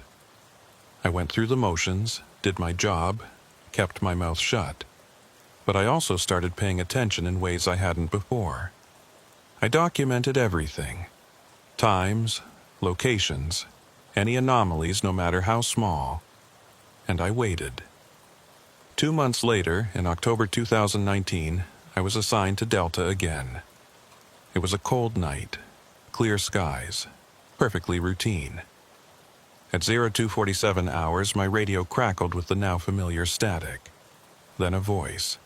"Delta, this is Transport Unit 7, approaching your position." The same designation as before, the same voice. "Transport 7, I responded. "You're not on my schedule. Provide authorization." Authorization Beta 44 Hotel. The invalid code, again. I looked down the road and saw headlights approaching. 3 vehicles, same as last time. But this time, I was ready. I had a personal camera hidden in my vest, recording everything. I stepped outside the guard shack and waited. The convoy approached, not slowing. I expected them to pass through the barrier again, but this time something different happened. About 100 yards from the checkpoint, all 3 vehicles simply stopped. Not a gradual stop, an instant stop, like someone had hit pause. The engines were still running, I could hear them, but the vehicles weren't moving. Then the air changed. I felt it before I saw it. A pressure drop, like ascending rapidly in an aircraft. My ears popped. The temperature dropped about 10 degrees in the span of seconds, and the vehicles began to fade. Not drive away. Fade. Like someone was slowly turning down their opacity.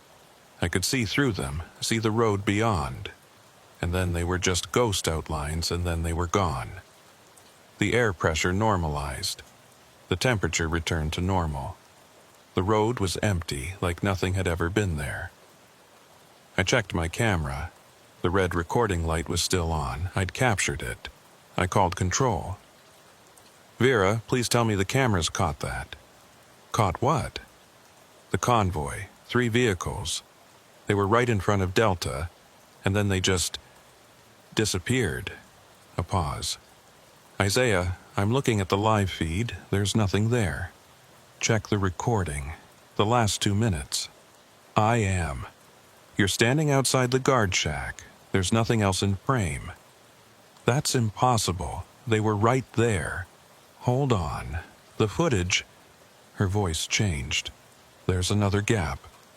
92 seconds. From 0247:10 to 0248:42. Same thing as before. All cameras, all corrupted." I looked down at my personal camera, still recording, still working. I had evidence. When my shift ended, I didn't go home. I drove to a 24-hour pharmacy, bought a USB drive, and transferred the video file. Then I made 3 copies and hid them in different locations. Only then did I allow myself to watch the footage. It was all there. The approaching headlights, the vehicles stopping, the fading. Everything exactly as I remembered it. But when I looked at the timestamp on the video, my blood went cold. The footage showed 0247:10 to 0248:42. 92 seconds. But I had experienced at least 5 minutes. Maybe more. I'd lost time again. And this time, I had proof that reality itself was glitching around these convoys. I spent the next week trying to figure out what to do with the evidence. I couldn't go through official channels. They'd confiscate the footage and bury it. I couldn't go to the media. They'd dismiss it as a hoax or CGI. I needed someone with credibility, resources, and enough distance from the military to not be silenced. I finally decided to reach out to a researcher I'd found during my investigation, Dr. Sarah Kim, a physicist at New Mexico State University who'd published papers on temporal anomalies and quantum mechanics. Her work was dense, technical, far beyond my understanding, but the core concepts were clear. She believed that time wasn't as linear as we assumed. that there could be pockets of temporal distortion under the right conditions. I sent her an encrypted email with a carefully worded description of what I'd witnessed. I didn't mention White Sands by name, didn't provide specific details that could trace back to me. Just the bare facts. Vehicles appearing and disappearing. Footage gaps that couldn't be explained by equipment failure. Missing time that I'd experienced firsthand. I expected her to dismiss it as pseudoscience or conspiracy theory. Instead, she responded within hours. This aligns with theoretical models I've been developing. We need to meet. Tomorrow, 2 p.m., my office. Come alone. Bring any evidence you have. The next day, I drove to the NMSU campus in Las Cruces, constantly checking my mirrors for tails. I'd become paranoid over the past weeks, seeing patterns in traffic that probably weren't there, wondering if every unfamiliar car was surveillance. But maybe paranoia was justified when you were investigating something people had been disappeared for knowing. Dr. Kim's office was in the physics building, 3rd floor, a cramped space filled with books, papers, and whiteboards covered in equations. She was younger than I expected, early 40s with sharp eyes behind wire-rimmed glasses and an intensity that suggested she didn't waste time on small talk. "Close the door," she said as soon as I entered. "Did anyone follow you here?" "I don't think so. I was careful." "Good. Show me what you have." I pulled out my laptop and showed her the video footage. The convoy approaching, stopping, fading out of existence. She watched in complete silence, then asked me to play it again, then a third time. Each viewing, she paused at different points, zooming in on specific details. "This is genuine," she finally said, her voice quiet but certain. "I can see compression artifacts, dust particles in the air, all the markers of real footage. This isn't CGI or digital manipulation. You actually recorded vehicles phasing out of normal space-time." "What does that mean?" She pulled up one of her whiteboards, covered in equations I couldn't begin to understand. There's a concept in quantum mechanics called superposition, the idea that particles can exist in multiple states simultaneously until observed. What you've recorded suggests something similar happening at a macro scale. These vehicles aren't just disappearing. They're transitioning between quantum states, moving into a different temporal space.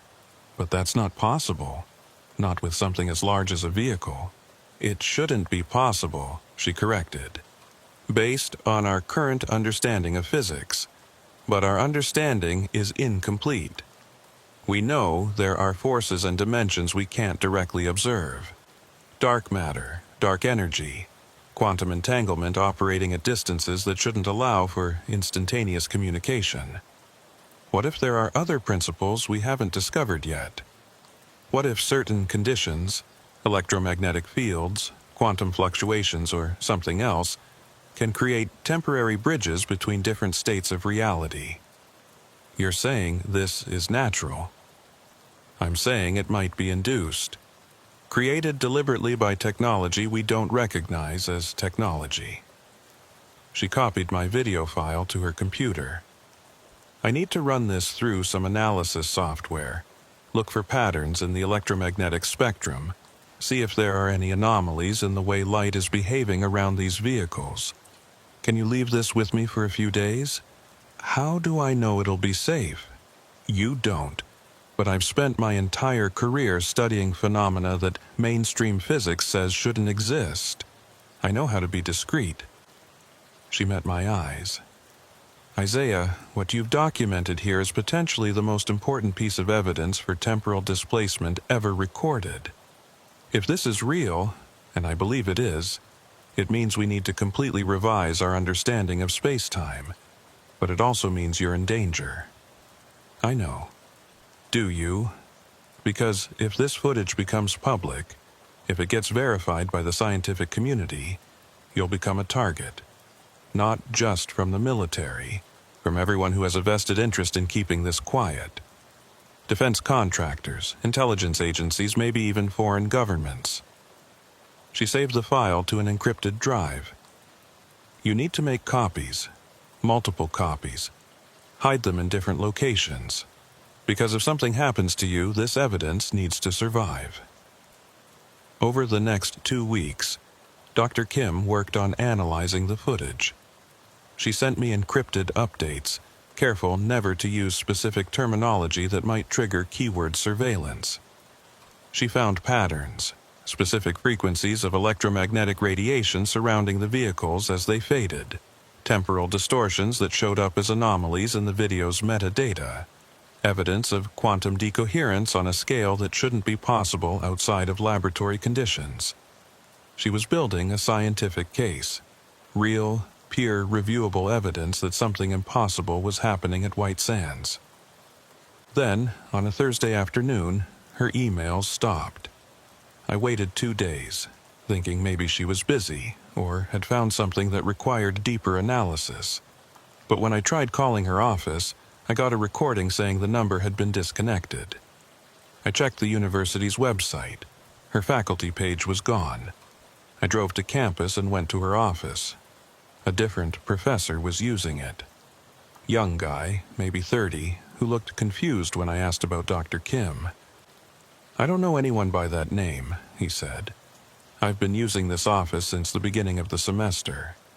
"That's impossible. I met with her here 2 weeks ago." He shrugged. "Maybe you have the wrong office? Or the wrong building?" But I knew I didn't. This was the right place. The same cramped space, the same view of the courtyard. But the whiteboards were clean, the books were different, and every trace of Dr. Sarah Kim had been erased. I went to the department office, asked the administrator about Dr. Kim. She searched her computer, frowning. "I don't have any faculty member by that name. Are you sure she works here?"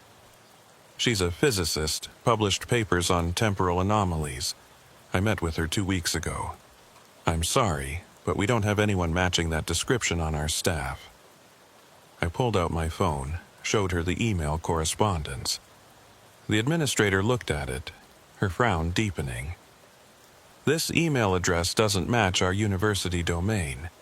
It looks like our format, but the server is different. This might be a phishing attempt." "It's not phishing. I met with her, in person, in her office." The administrator's expression shifted from confusion to concern. "Sir, I think you might be mistaken. We take phishing and identity fraud very seriously. If someone's impersonating university faculty, we need to report it. Can you leave your contact information?" I left before she could ask more questions. Because I knew what had happened. Dr. Kim hadn't been impersonating anyone. She'd been real. She'd analyzed my footage. She'd found evidence. And then they'd erased her. Not just fired her or transferred her. Erased. Removed from the university records. Removed from the faculty website. Removed from the department's memory. Like she'd never existed. I drove home in a daze, my mind racing. They had that kind of power. They could make people disappear so completely that even institutions had no record they'd ever been there. When I got to my apartment, I knew immediately something was wrong. The door was locked, but the deadbolt was in a slightly different position than I'd left it. I stood in the hallway for a long moment, considering whether to go in or run. I went in. Everything looked normal at first glance.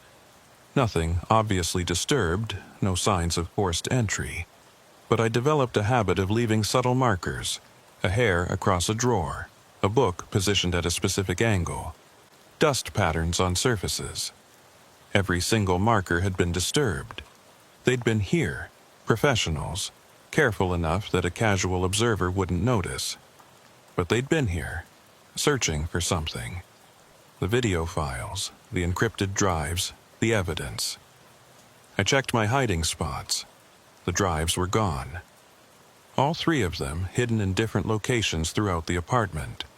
They'd found every single one. but they hadn't found the backup I'd uploaded to a secure server before meeting with Dr. Kim. They hadn't found the physical copy I'd buried in a waterproof container in a public park. And they hadn't found the USB drive I'd mailed to myself at a P.O. box under a fake name. I packed a bag with essentials, grabbed the few documents I couldn't replace, and left the apartment. I didn't know if they were watching, didn't know if leaving would trigger something, but I knew I couldn't stay there. I drove to a motel 40 miles away, paid cash, used a fake name. Spent the night sitting in a chair facing the door, my service weapon within reach, jumping at every sound in the hallway. The next morning, I called the anonymous number from the business card, the man who'd interviewed me after the first incident. He answered on the second ring. "Mr. Grant, I was wondering when you'd call. You knew they'd come after me. I knew you'd keep investigating despite being warned not to. Actions have consequences." His voice was calm, matter-of-fact. "You've been associating with individuals who are persons of interest. You've been accessing information you don't have clearance for. You've been documenting things that fall under national security protocols. I saw something that shouldn't exist. I have evidence. You have footage that's already been analyzed and explained. Equipment malfunction created artifacts in the recording. It happens sometimes with older camera systems. That's bullshit. You erased Dr. Kim. You searched my apartment. You're covering something up." "Dr. Kim?" He sounded genuinely confused. "I don't know anyone by that name. And as for your apartment, if you feel you've been the victim of a burglary, you should file a police report. You know exactly what I'm talking about. Mr. Grant, I'm going to be direct with you. You're experiencing paranoid ideation, seeing patterns that don't exist, believing in conspiracies that aren't real. This is common among individuals who work in high-stress security environments. You need help, not investigation. I'm not crazy. I didn't say you were, but I am saying that if you continue down this path, you're going to lose more than your job. You'll lose your reputation, your employability, your freedom. There are laws against disclosing classified information, even if you don't believe that information should be classified.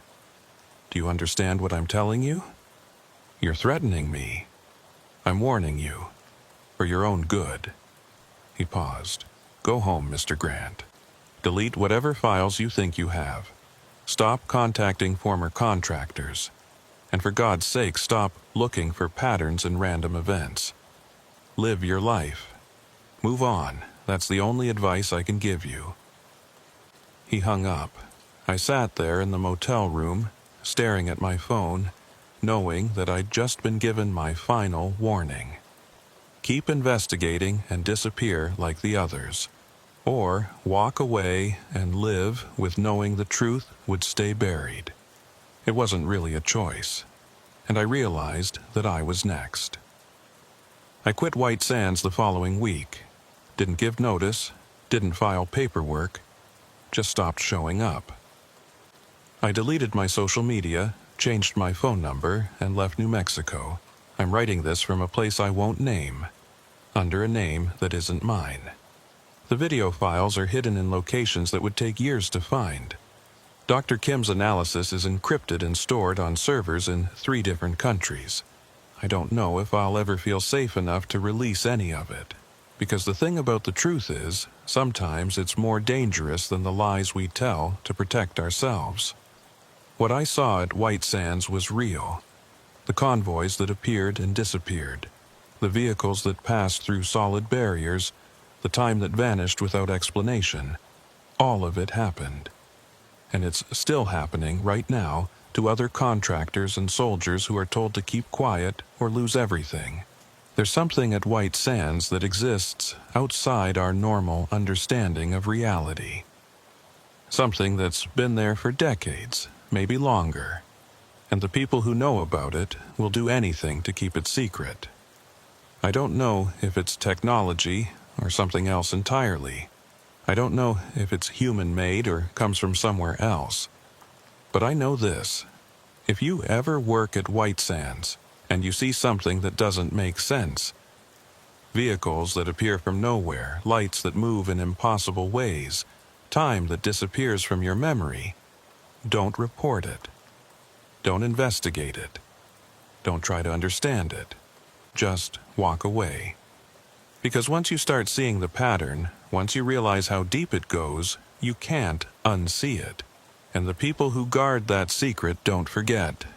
They're still looking for me. I see the same cars in my rearview mirror. I get calls from blocked numbers. I find signs that my current apartment has been searched while I was gone. They know I have evidence. They know I'm planning to release it eventually. And they're waiting for me to make a mistake. So I stay quiet. I stay hidden. And I wait for the day when I'm far enough away, safe enough, to finally tell the truth. If you're reading this, it might mean I made it. Or it might mean I didn't, and someone found what I left behind. Either way, you need to know. The convoy was real. The missing footage was real. The reality glitches at White Sands are real. And if anyone tries to tell you otherwise, they're lying. Or they're part of the cover-up.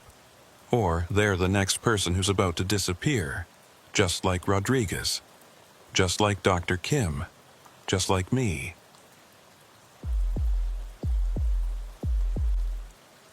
There are things you see in the desert that stay with you. Not the sunsets or the way the dunes shift in the wind. I'm talking about things that shouldn't exist. Things that make you question whether the world operates the way you've always believed it does. My name is Owen Briggs, and I've spent the last 4 years working as a logistics coordinator at White Sands Missile Range. That's a fancy title for someone who drives supplies between facilities, makes sure equipment gets where it needs to go, and spends a lot of time alone on empty roads in the middle of nowhere. It's not glamorous work, but it pays well, and I'd gotten used to the isolation. Until September 23, 2019, when I saw something that made me realize how little we actually understand about this place. The day started normal enough. I had a supply run scheduled from the main facility to Test Site 7, about 40 miles northeast through the restricted zone. It was a routine delivery, replacement parts for radar equipment, some electronics, standard maintenance supplies. The kind of run I'd done 100 times before, without incident. I left the motor pool at 14:30 hours in one of our Ford F-450 cargo trucks, loaded down with crates secured in the bed. The afternoon was clear, temperature hovering around 95 degrees, with that dry desert heat that makes you feel like you're breathing in an oven. I had the AC cranked, radio tuned to a classic rock station out of Las Cruces, and a thermos of iced tea in the cup holder. The route to Test Site 7 took me through the heart of White Sands, miles and miles of white gypsum dunes that stretch to the horizon in every direction. It's beautiful in a stark, alien way, like driving across the surface of another planet. No trees, no vegetation except for scattered patches of hardy plants, just endless white sand that reflects the sun so intensely you need sunglasses even inside the vehicle. About 20 miles into the drive, on a straight stretch of paved road that runs between two large dune fields, the radio started acting strange. Not cutting out completely, but the signal weakened, the music developing this weird echo quality, like it was being played through water. I reached over to adjust the tuning, thinking maybe I was losing the station. That's when I saw it. About a quarter-mile ahead, right in the middle of the road, there was a light. Not headlights from an approaching vehicle, not a reflection off the sand. This was different. A column of white light rising from the ground, maybe 15 feet in diameter, extending up into the sky until it faded into the afternoon brightness.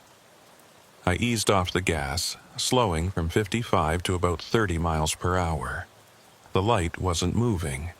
It just stood there, perfectly vertical, like someone had erected a pillar of pure illumination in the middle of the desert. As I got closer, I noticed something that made my skin prickle. The light had no source. It wasn't coming from above, wasn't being projected from below. It simply existed, a cylinder of brilliant white light that seemed to generate itself from nothing, and it cast no shadow. The dunes around it were lit by the afternoon sun, their curves creating shadows and depth. But the light itself? Nothing. No darkness at its base, no shadow stretching across the sand.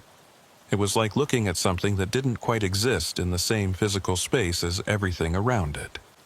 I slowed to about 15 miles per hour, my hands tight on the steering wheel. Every instinct told me to turn around, to call this in and let someone else deal with it. But I was on a schedule, and the light was directly in my path. I'd have to drive around it, and that meant going off-road through the dunes.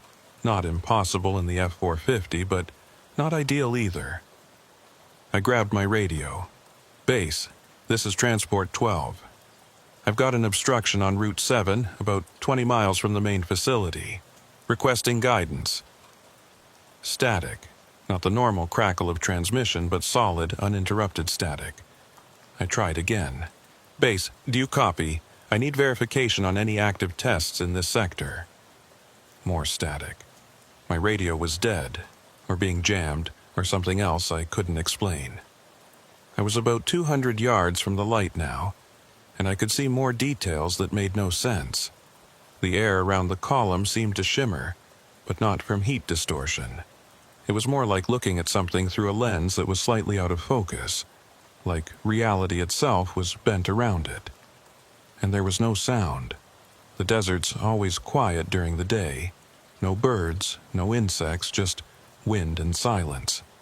But this was different. This was absolute silence, like someone had pressed mute on the entire world. I had a choice to make. Drive around it, through the dunes, which would add 30 minutes to my trip and risk getting stuck, or continue straight through and hope it was some kind of holographic test or atmospheric phenomenon. I chose wrong. I kept going straight, telling myself it was probably just a military experiment, maybe some new kind of optical camouflage they were testing. The military did weird things out here all the time. This was probably nothing. At 100 yards, I started feeling it. Not pain, exactly, but a pressure in my chest, a low-frequency vibration that made my teeth ache and my vision blur at the edges. The truck's engine continued running normally, but the radio went from static to complete silence, and the digital display on the dashboard started flickering. 50 yards. The pressure increased, and I felt like I was driving underwater, like the air itself had become thick and resistant. The steering wheel vibrated under my hands, and I could hear a high-pitched whine that seemed to come from everywhere and nowhere at once. 25 yards. I could see individual particles of light now, swirling inside the column like dust motes caught in a sunbeam. But they moved wrong, flowing upward in spirals that defied gravity, pulsing in patterns that felt almost deliberate. Then I drove through it. The moment the truck entered the column of light, everything changed. The pressure disappeared, replaced by a sensation I can only describe as falling upward. My stomach lurched, my vision whited out completely, and for a moment, just a single, infinite moment, I felt like I was somewhere else. Not physically somewhere else, but temporally somewhere else, like I'd slipped sideways through time. Then I was through, back into normal sunlight on the other side. I slammed on the brakes, my heart hammering, breath coming in short gasps. I looked in the rearview mirror and saw the light still standing there behind me, unchanged, unmoving. But something was wrong with the truck. Every digital display on the dashboard had reset. The odometer read 0. The clock showed 00. The trip computer, the fuel gauge, the temperature readings, all of them showed default values or error messages. And the engine, which had been running smoothly moments before, was now idling rough, sputtering like it was having trouble staying on. I put the truck in park and sat there, trying to calm down, trying to make sense of what had just happened. The light was still visible in my mirrors, maybe 300 yards back now. I'd driven through something impossible, and it had affected every electronic system in the vehicle. I tried the radio again. This time it worked. Base, this is Transport 12. I've experienced an equipment malfunction. All dashboard systems have reset. Requesting immediate assistance. A response came through immediately, clear and strong. Transport 12, this is Base. We're showing you at... A pause. Wait, we're not showing your transponder signal. What's your current location? I looked at the GPS unit mounted to the dashboard. It was blank, showing a blue screen with "Searching for signal" flashing across it. I'm on Route 7, approximately 23 miles northeast of the main facility. My GPS is down, but I should be right around checkpoint marker Delta 4. Hold your position, Transport 12. We're sending a recovery vehicle to your location. Copy that, but Base, there's something else. There's a light right in the middle of the road. I drove through it, and that's when all my systems reset. Silence on the other end. Then, Transport 12, can you describe this light? I did my best, explaining the column, the lack of shadow, the pressure I'd felt. As I spoke, I kept watching it in my mirrors, making sure it hadn't moved or changed. Stand by, Transport 12. More silence. Then a different voice, one I didn't recognize. Authoritative and clipped. Transport 12, this is Site Command. Do not approach the light source again. Remain in your vehicle with the engine running. A security team is being dispatched to your location. ETA 20 minutes. Understood, Site Command. I sat there for those 20 minutes, watching the light in my mirrors, occasionally glancing at the dead instruments on my dashboard. The engine continued its rough idle, threatening to stall every few seconds, but somehow staying on. And then I noticed something else. The wind had changed direction.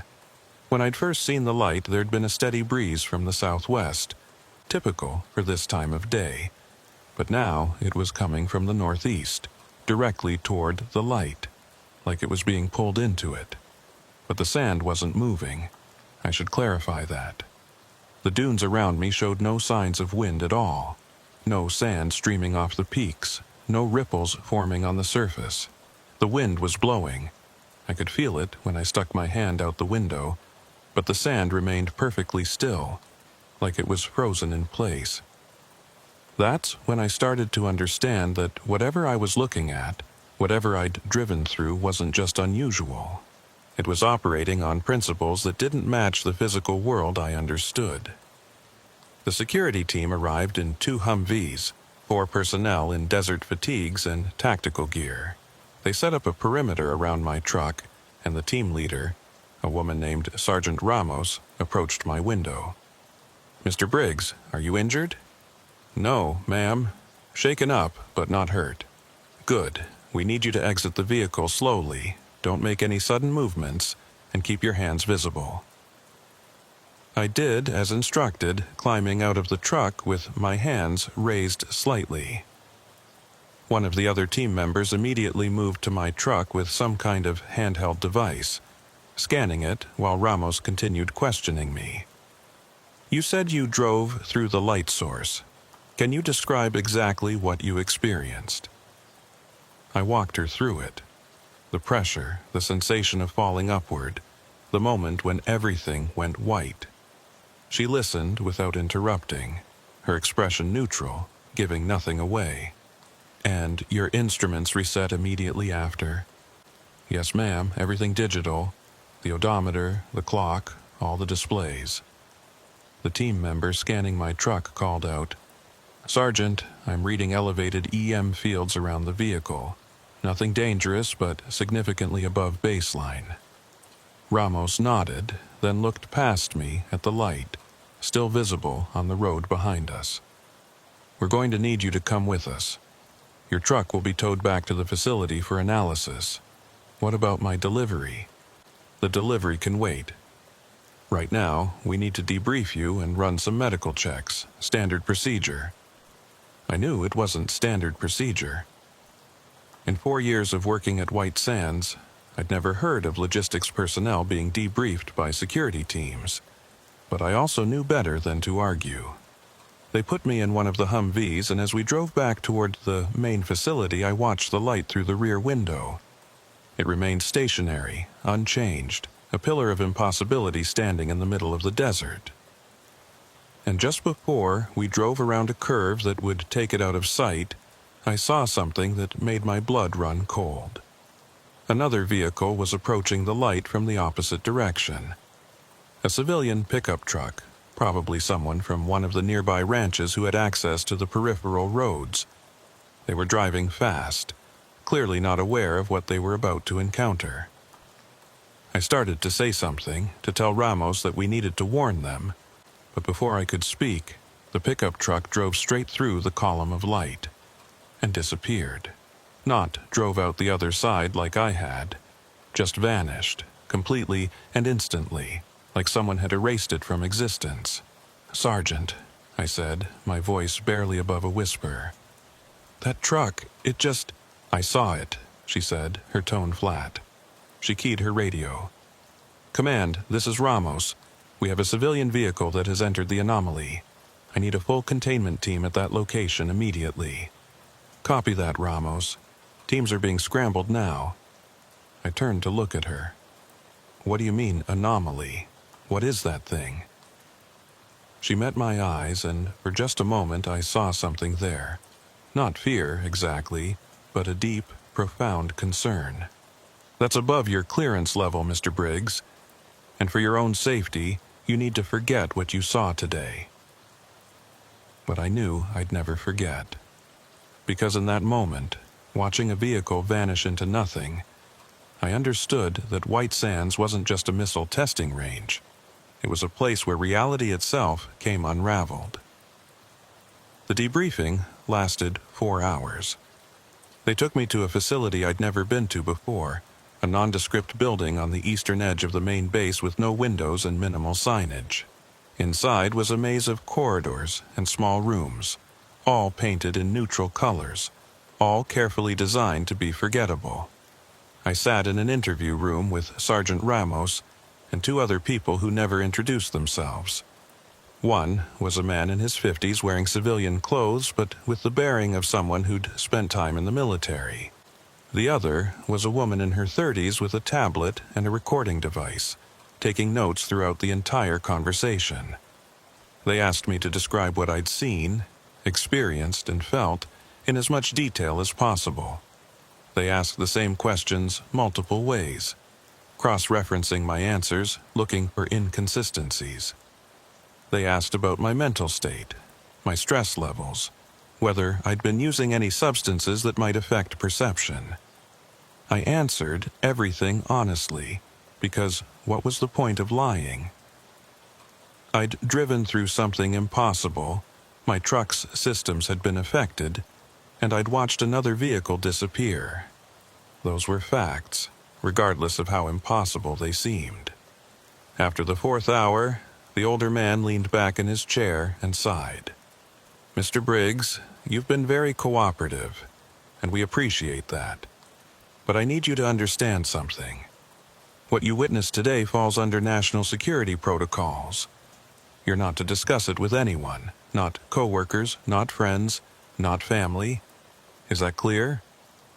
What about the people in that pickup truck? Did you find them? That's not your concern. They just vanished. Someone needs to—" "Mr. Briggs." His voice hardened. "This is not a discussion. You saw something you weren't supposed to see. We're handling it. Your job is to go home, rest, and report for a medical evaluation tomorrow morning. After that, you'll return to your normal duties and never speak of this incident again. Do you understand?" I understood perfectly. I was being told to shut up or face consequences. "Yes, sir." "Good. You'll be transported back to your quarters. Your vehicle is being examined and will be returned to the motor pool once we've completed our analysis." He stood up. "Thank you for your cooperation." They drove me back to my apartment in base housing, and I spent the rest of the evening sitting in the dark, trying to process what had happened. The light without a source, the pressure, the whiteout, the missing pickup truck, and the sand that wouldn't move despite the wind. That detail bothered me more than anything else. Everything else could theoretically be explained. Military experiments, holographic projections, some kind of electromagnetic phenomenon. But wind that blew without moving sand, that violated basic physics in a way that nothing else did. I tried to sleep, but couldn't. Every time I closed my eyes, I saw that column of light, felt that sensation of falling upward, remembered the moment when the pickup truck simply ceased to exist. At 0300 hours, I gave up on sleep and started researching. I used my personal laptop, careful to use a VPN and search in ways that wouldn't trigger keyword alerts. I looked for other reports of unusual phenomena at White Sands. Strange lights, vehicles disappearing, anything that might give me context. What I found was scattered, fragmented, most of it dismissed as conspiracy theory or misidentification. But there were patterns. Reports from former contractors and military personnel, accounts that had been made public despite official denials. A maintenance worker in 2015 who claimed to have seen a pillar of light on the northern test range. His report was filed, investigated, and concluded to be a misidentified weather phenomenon. A radar technician in 2012 who documented electromagnetic anomalies in specific areas of the facility. She was reassigned shortly after and later retired early. A patrol unit in 2008 that reported their vehicle's electronics failing after passing through an area of unusual atmospheric disturbance. The incident was attributed to solar flare activity, despite there being no recorded solar flares that day. Going back further, there were reports from the 1980s, the 1970s, even back to the 1950s.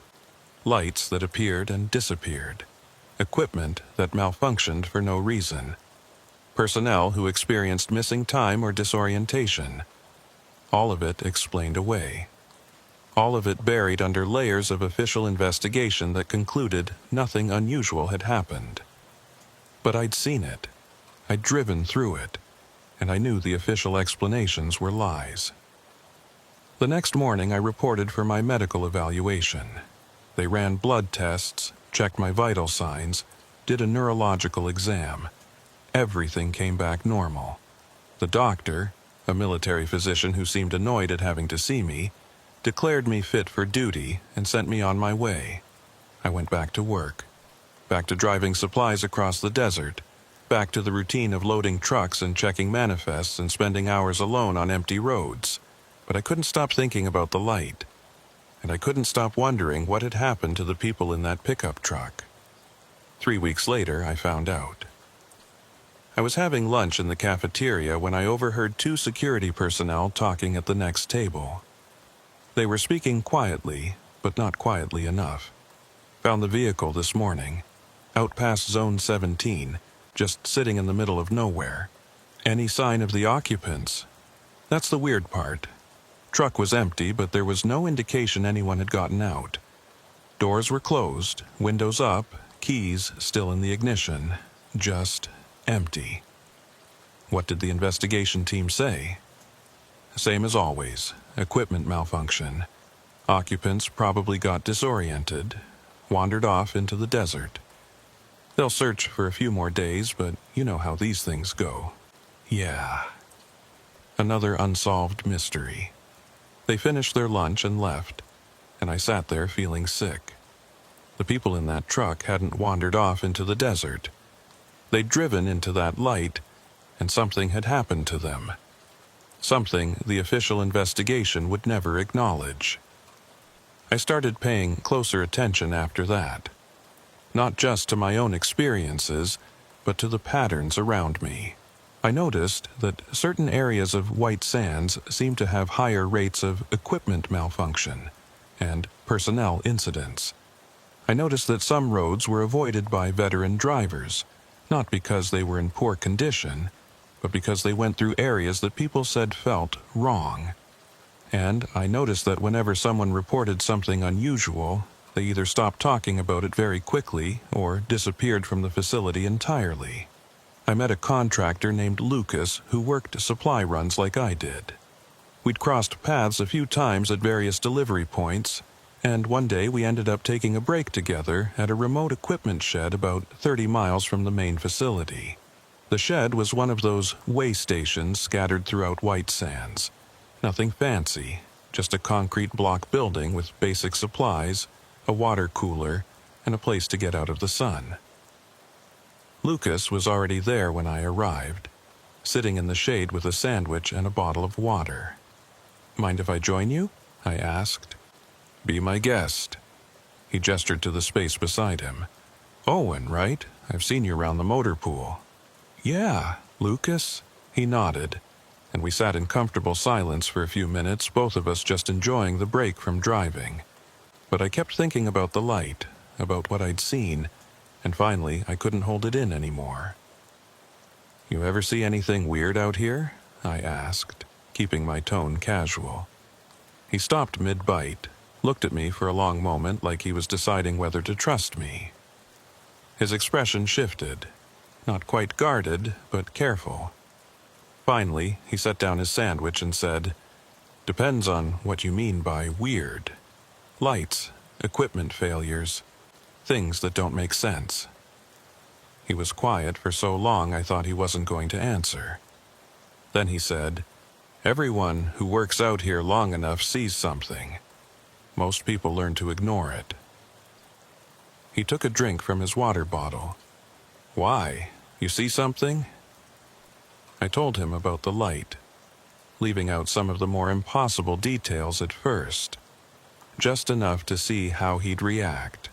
The column of white light standing in the road, the way my instruments had reset, the pressure I'd felt. He nodded slowly, his expression not showing surprise so much as recognition. "Yeah, I've seen lights like that. Different locations, same basic description. Columns of light, no source, no shadow. First time I saw one, I reported it. Got told it was a weather phenomenon and to stop wasting their time. But you've seen them since. 3 more times. I don't report them anymore." He looked out at the desert, at the endless white dunes stretching to the horizon, heat waves shimmering in the distance. "There's something out here, man. Something that's been here a long time. Maybe longer than the facility. Maybe longer than any of us." "Tell me about the first time," I said. "What happened?" He hesitated, then seemed to decide that if we were going to have this conversation, we might as well have all of it. "It was about 18 months ago. I was running supplies to Test Site 4, early morning run, sun just coming up. Beautiful time of day out here. Everything's still cool, the light's perfect, you know?" I nodded. I did know.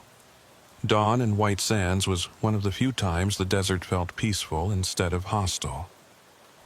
"I was about halfway there when I saw it," Lucas continued. "Same as what you described. Column of light, maybe 20 feet across, just standing there in the middle of the road. At first I thought it was sun reflecting off something, but the angle was wrong. The sun was behind me, and this light was, I don't know, self-contained. Like it was generating itself. Did you drive through it?" "Hell no. I stopped about 100 yards away and just watched it. Figured I'd wait for it to disappear, or move, or do whatever these things do." He rubbed his face, the memory clearly bothering him. "But it didn't disappear. Just stood there. And the longer I watched, the more I noticed things that were wrong about it." "Like what?" "Like the way the air moved around it. There was wind that morning, decent breeze from the east. But around the light, The wind was flowing toward it from all directions, like it was being pulled in, and I could hear this sound, not loud, but you could feel it more than hear it. Low frequency made my chest vibrate. I felt that too, I said, when I drove through it. You drove through it? He looked at me with something between respect and disbelief. Man, you're braver than I am, or stupider, not sure which. Neither. I just didn't have much choice. It was in my path and I was on a schedule. Yeah, well, I had a choice. I sat there for maybe 20 minutes trying to decide what to do. Call it in? Try to drive around it? Just wait? He shook his head. Then it started changing. The light got brighter, and I could see these patterns inside it, like mathematical equations written in pure light, constantly shifting and recalculating. And I had this overwhelming feeling that I was being watched, not by the light itself, but by something through the light. Something on the other side, looking at me the way I was looking at it. A chill ran down my spine despite the heat. What did you do? I backed up, slowly, carefully, not taking my eyes off it. Got about a quarter mile away, then turned around and took a different route. Added 2 hours to my trip, but I didn't care. I just wanted away from that thing. And you reported it? Yeah, thought I was doing the right thing, you know. Security needs to know about hazards on the roads. So I filed a report, described everything I'd seen. 2 days later, my supervisor called me in and told me I'd misidentified a weather phenomenon. Said there'd been unusual atmospheric conditions that morning, temperature inversions causing light refraction. Made it sound so reasonable, so scientific. But you didn't believe it. Of course not. I know what I saw. But what was I going to do? Argue with people who have PhDs in atmospheric science? Insist that I understood the physics better than they did? He laughed bitterly. So I dropped it, said yes, sir. Must have been what I saw, thank you for explaining it. And I went back to work. But you saw them again. 3 more times. Different locations, but always in remote areas, always when I was alone. And each time I felt that same sensation of being watched, of something on the other side studying me, trying to understand what I was. Did you ever try to approach one again? Once, about 6 months ago. I was curious, wanted to understand what I was dealing with. So when I saw one off the road, maybe 100 yards away in the dunes, I parked my truck and walked toward it. He paused, his expression darkening. That was a mistake. What happened? The closer I got, the stronger that pressure became. Like walking into a wall of invisible force. My ears were popping, my vision was blurring, and I felt like I was being pulled forward and pushed back at the same time. When I got to about 50 feet away, I couldn't go any further. It was like hitting a physical barrier. So you turned back? Not immediately. I stood there trying to push through. And that's when I heard it. A voice. Not out loud, in my head. It wasn't speaking English, wasn't speaking any language I recognized, but somehow I understood it. What did it say? Lucas met my eyes, and I saw genuine fear there. It said, "Not yet, you're not ready." Then the light disappeared, just blinked out of existence, and I was standing alone in the middle of the desert with a nosebleed and no memory of the previous 5 minutes. We sat in silence for a moment, the weight of his story settling over us. "You lost time," I said finally. 5 minutes. Just gone. My watch showed it. The timestamp on my last radio check confirmed it. But I couldn't remember what happened during those 5 minutes. He finished his water and stood up. That's when I decided to stop investigating. Because whatever these things are, they're not just lights. They're gateways or portals or something else we don't have words for. And the people running this facility know about them. What do you think they are? I don't know. But I can tell you what I've pieced together from talking to other people, reading between the lines of official reports. He glanced around, making sure we were still alone. There was a guy last year, geologist named Dr. Brennan. He started taking measurements in areas where the lights appeared. Electromagnetic readings, radiation levels, soil samples. He was building a whole database trying to find patterns. What happened to him? One day, he just stopped showing up for work. When people asked about him, they were told he'd resigned. But his apartment was still full of his stuff, his car was still in the parking lot, and his family hadn't heard from him. They disappeared him. Or he found something he shouldn't have found. Lucas picked up his keys. Look, I'm just saying, if you value your job and your safety, you learn to not see things. You do your work, you keep your head down, and you don't ask questions. That's how you survive at White Sands. But you're telling me all this. Why? He paused at the door of his truck. Because I saw the look in your eyes when you asked about weird things. It's the same look I had after my first encounter. And I'm trying to save you from making the same mistakes I did. This stuff, it's bigger than us. Bigger than anything we can understand or control. And the people who run this place will do anything to keep it quiet. He drove off, and I sat there alone, thinking about everything he'd told me. The voice in his head. The missing time.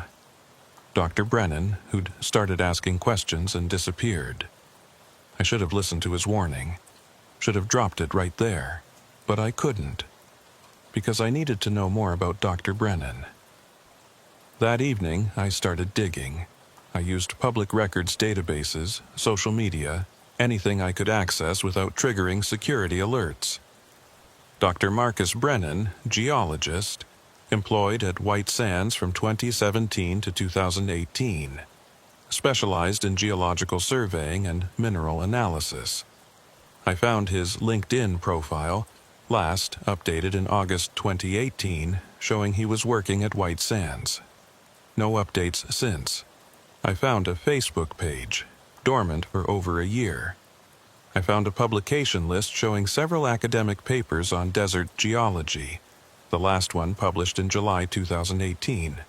Then I found something interesting. A research grant application from March 2018, publicly available through a university database. Brennan had applied for funding to study electromagnetic anomalies in gypsum-rich environments with potential applications for understanding geological formation processes.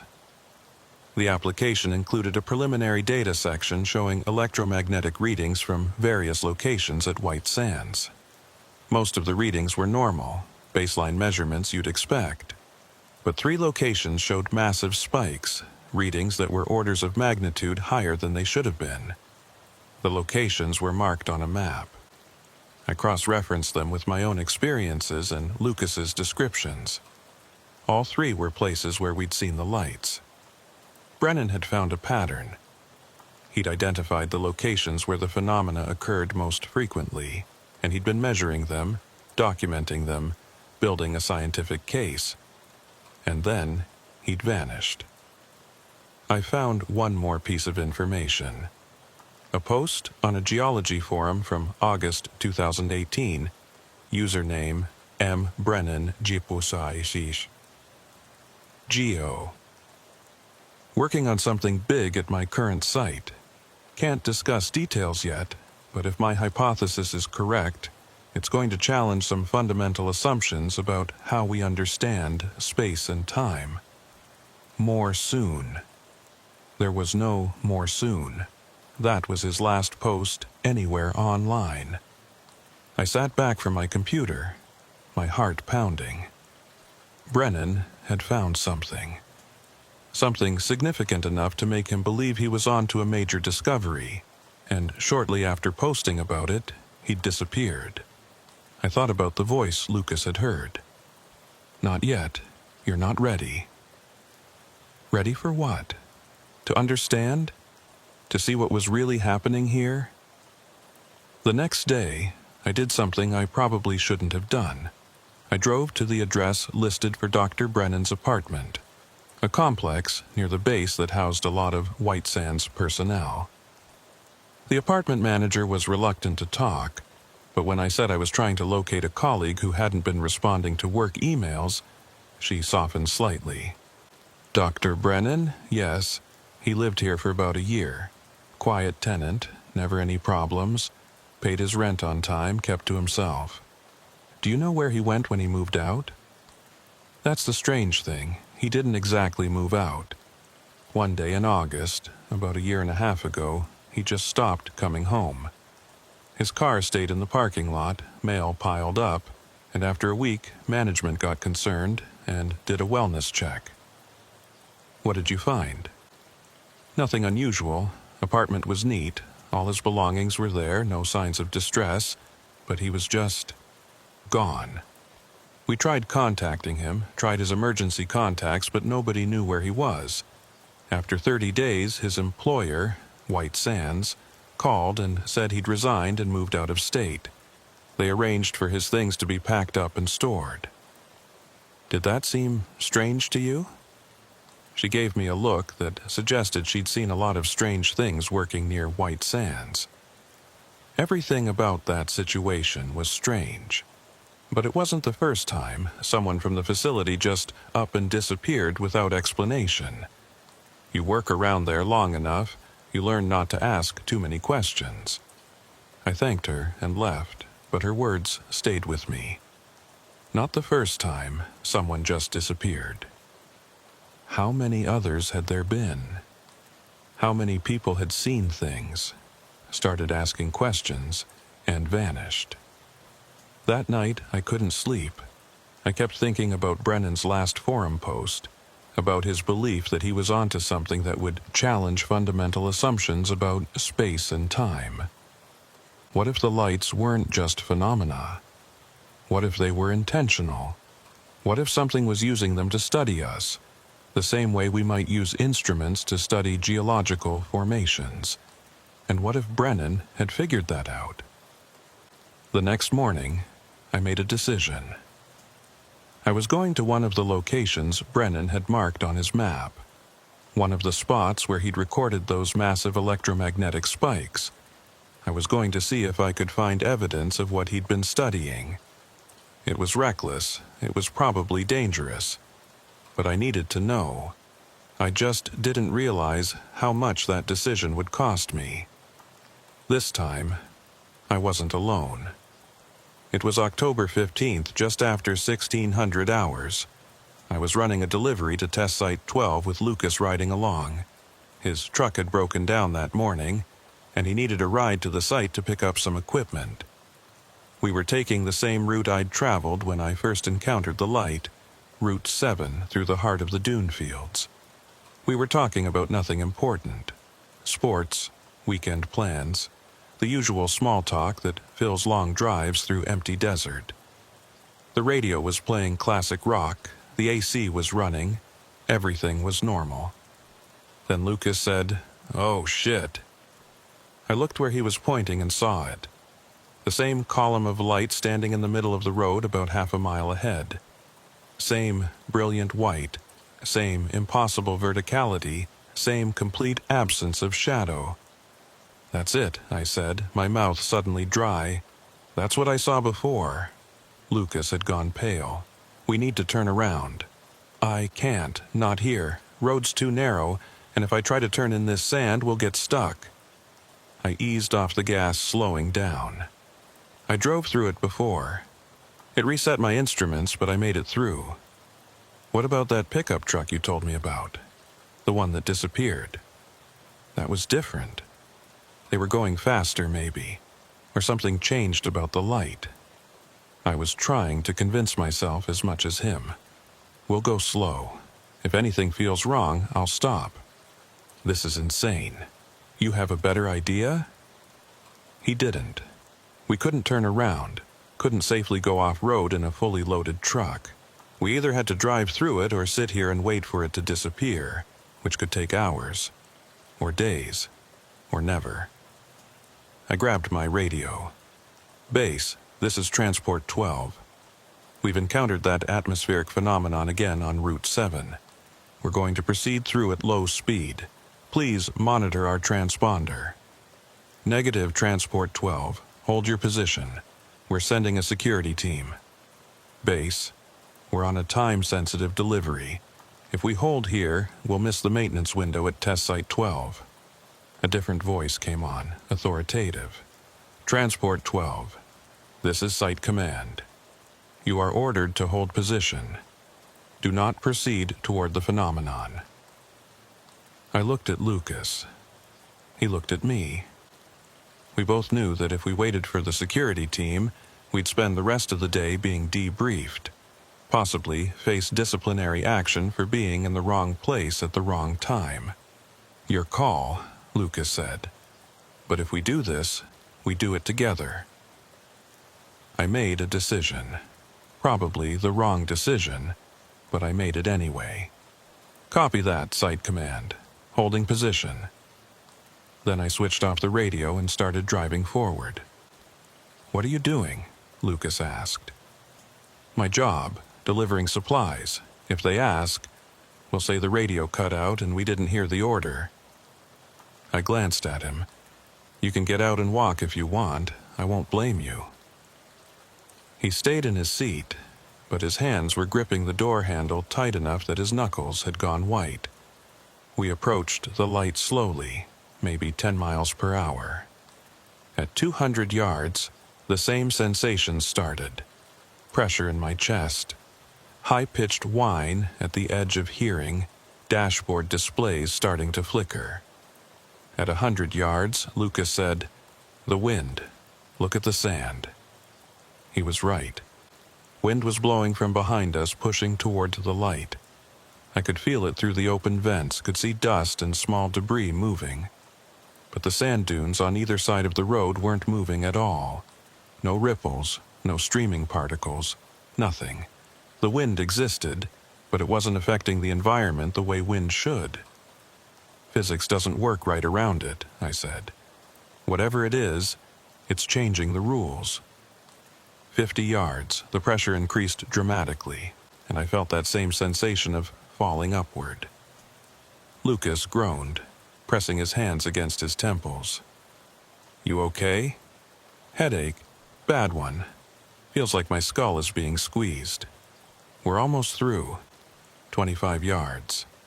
The light filled our entire field of vision now, brilliant and otherworldly.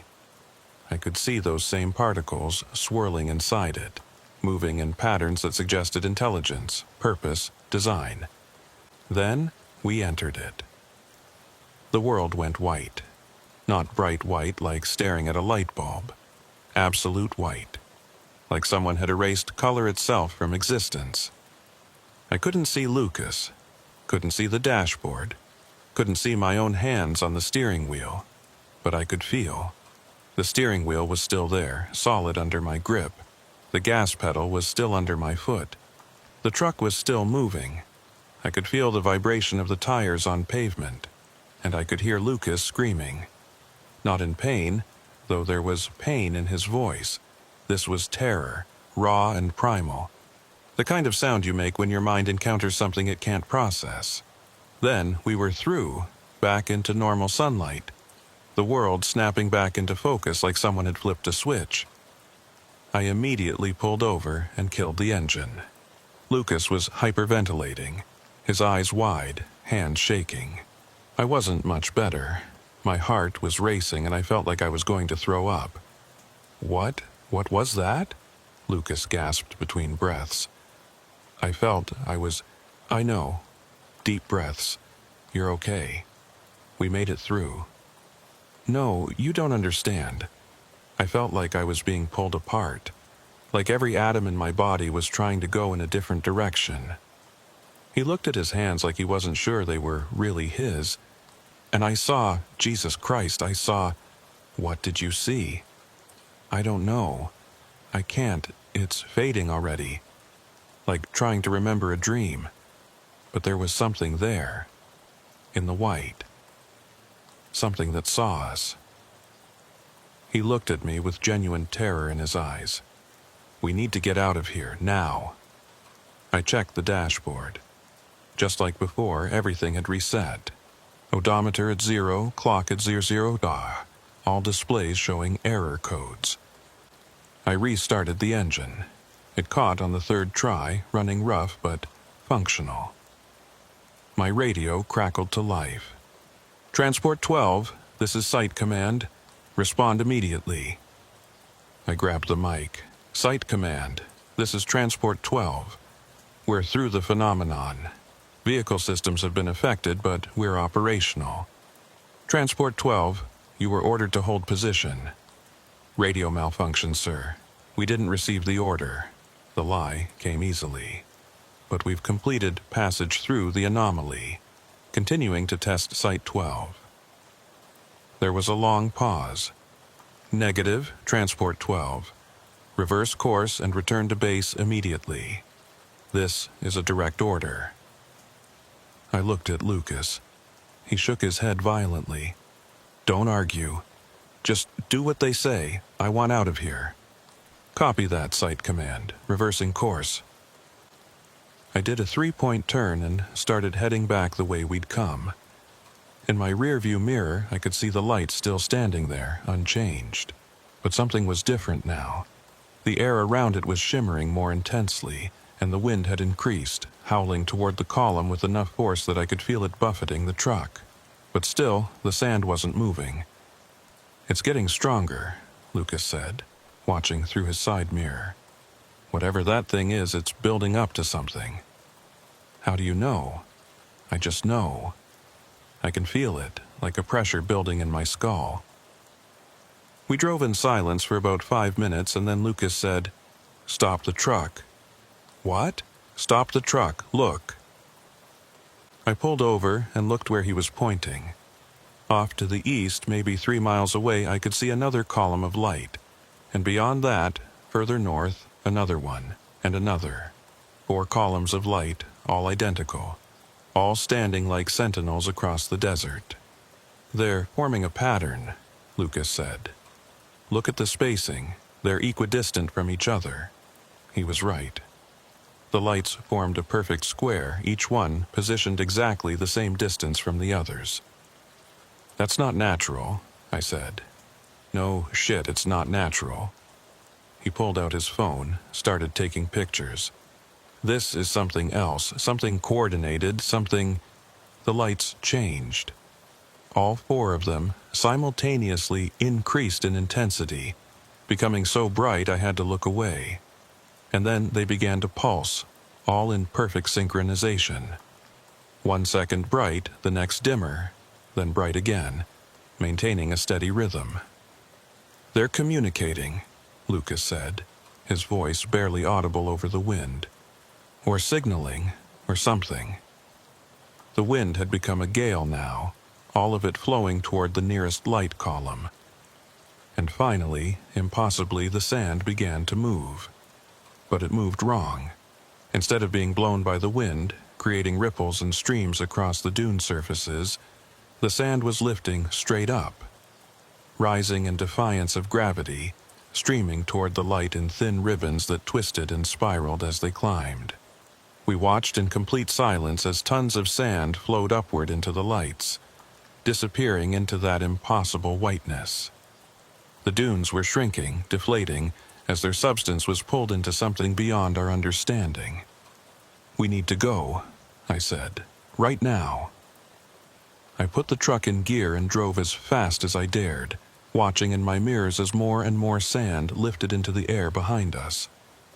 The 4 columns of light were growing, becoming wider, their tops extending higher into the sky. And then, just as we reached the point where the road curved around a hill and would take the lights out of our view, they all vanished simultaneously.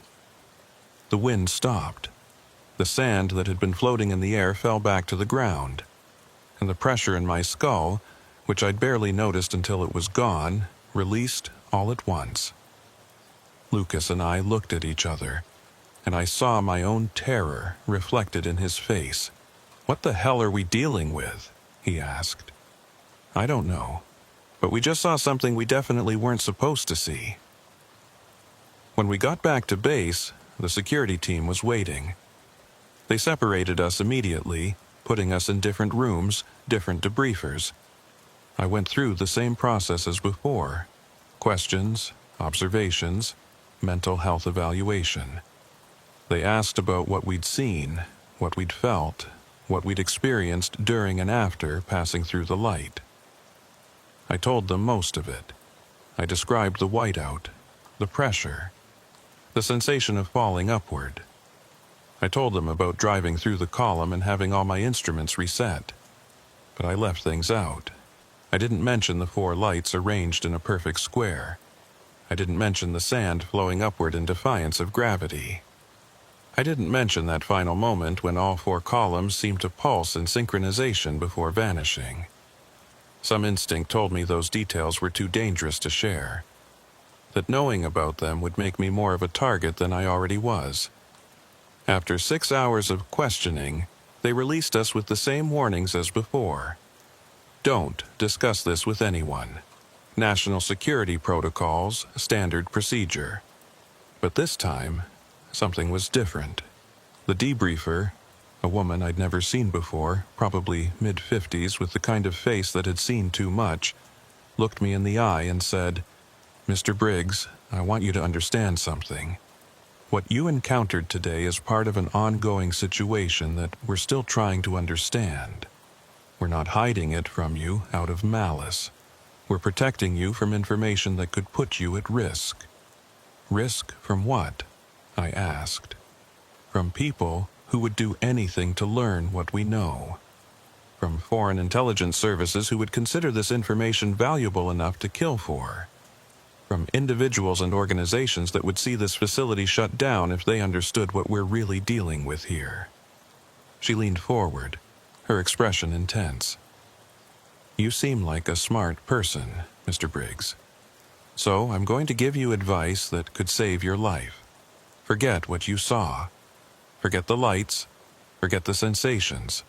Forget all of it.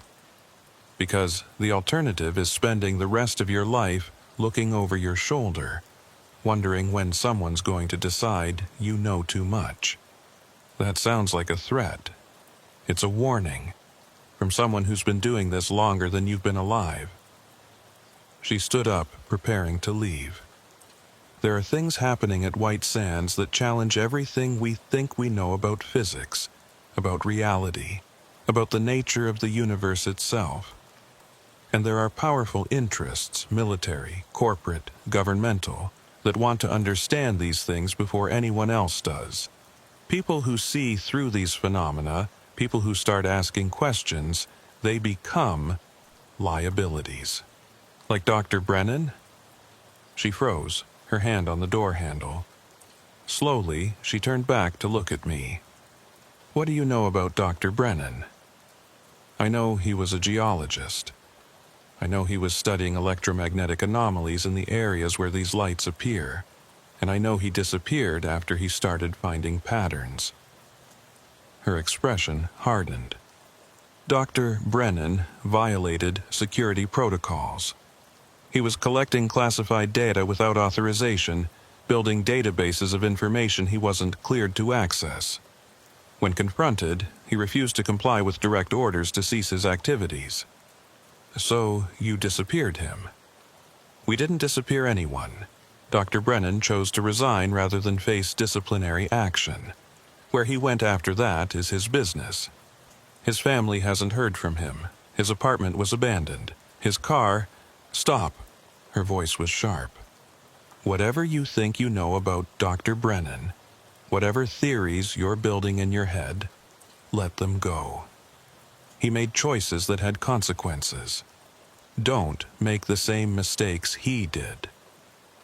She left, and I sat alone in the interview room for another 20 minutes before someone came to escort me out. The whole time, I thought about what she'd said. About Brennan refusing to comply with orders. About him choosing to resign. She'd confirmed what I suspected. Brennan had found something. And when he wouldn't stop investigating, they'd removed him.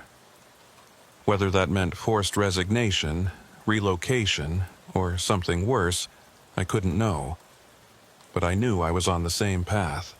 I went home, but I didn't rest. I spent the night going over everything. The first encounter when I'd driven through alone. The second encounter with Lucas when we'd seen the 4 lights forming a pattern.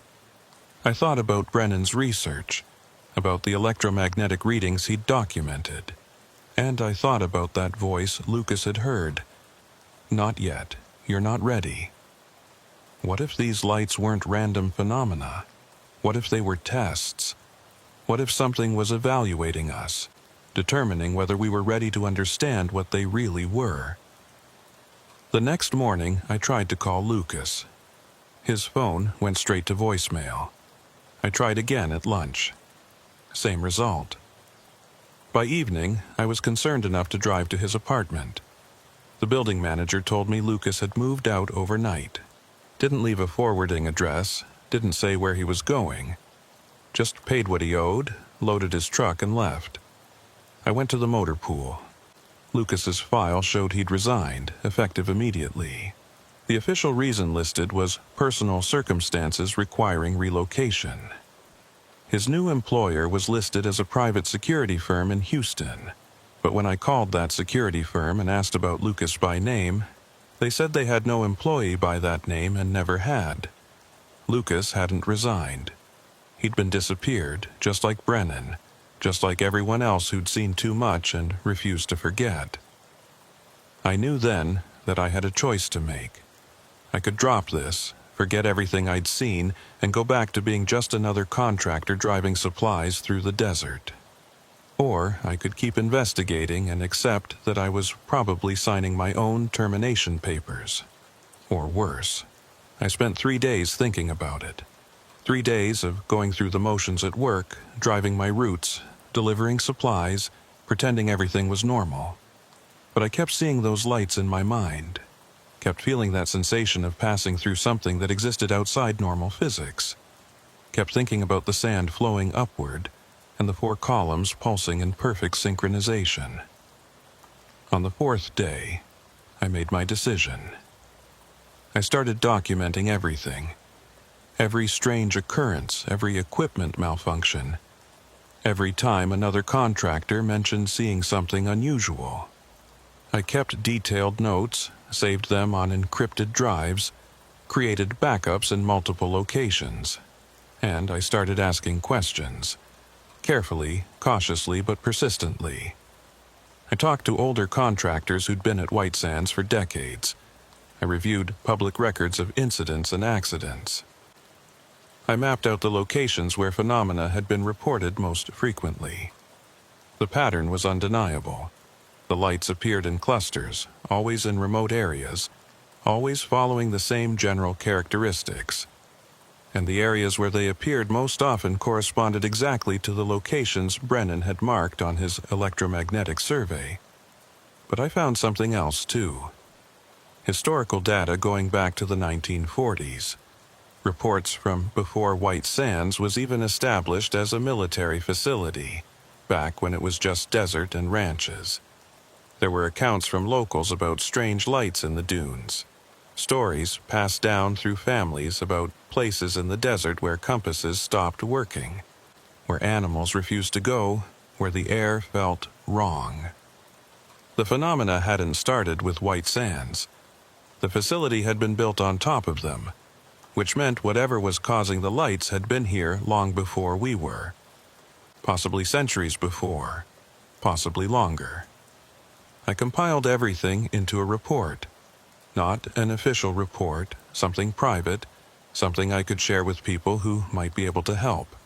Scientists, researchers, journalists who specialized in covering unusual phenomena. I was careful. I used encryption, anonymous email accounts, methods that would be hard to trace back to me. But I knew that if the wrong people found out what I was doing, my time at White Sands would end the same way Brennan's and Lucas's had. 2 months later, in December 2019, I made my last supply run. It was a routine delivery to Test Site 9, a facility I'd visited dozens of times. Clear day, moderate temperature, everything normal. I was about 15 miles from my destination when I saw it again. Not one light this time, not four, dozens of them. Columns of white light stretching across the desert in every direction I could see. Some close, some distant, all of them identical. Shadowless, sourceless, impossible. They formed a grid pattern, perfectly spaced, extending to the horizon. I stopped the truck and just stared. This wasn't a test. This wasn't a random occurrence. This was something deliberate, something massive, something that suggested intelligence and purpose on a scale I couldn't comprehend. I grabbed my camera and started taking pictures, knowing, even as I did it, that the images probably wouldn't capture what I was seeing. The lights had a quality that cameras couldn't record, a presence that existed beyond the visible spectrum. And then they started to move, not randomly, but in sequence, like a wave passing through the grid. Starting from the farthest lights and moving toward me, each column flickering in perfect timing, creating a cascade effect that was both beautiful and terrifying. The wave reached the closest lights, maybe a quarter mile from where I stood, and when it did, they didn't just flicker. They expanded, growing wider, their tops extending higher into the sky. I could feel the pressure now, even at this distance. That same sensation of being pulled apart at the molecular level, of existing in multiple places simultaneously, and I heard that voice. The same voice Lucas had described. Not in English, not in any language, but somehow comprehensible. Now.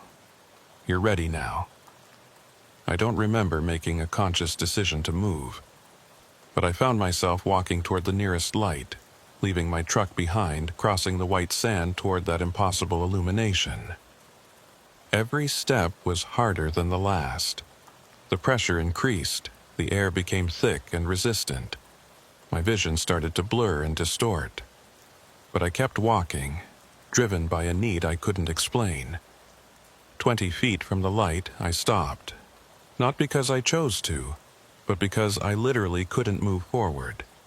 It was like hitting a wall of solid air. The light pulsed once, twice, 3 times, and then images started flooding my mind. Not memories, not visions, information.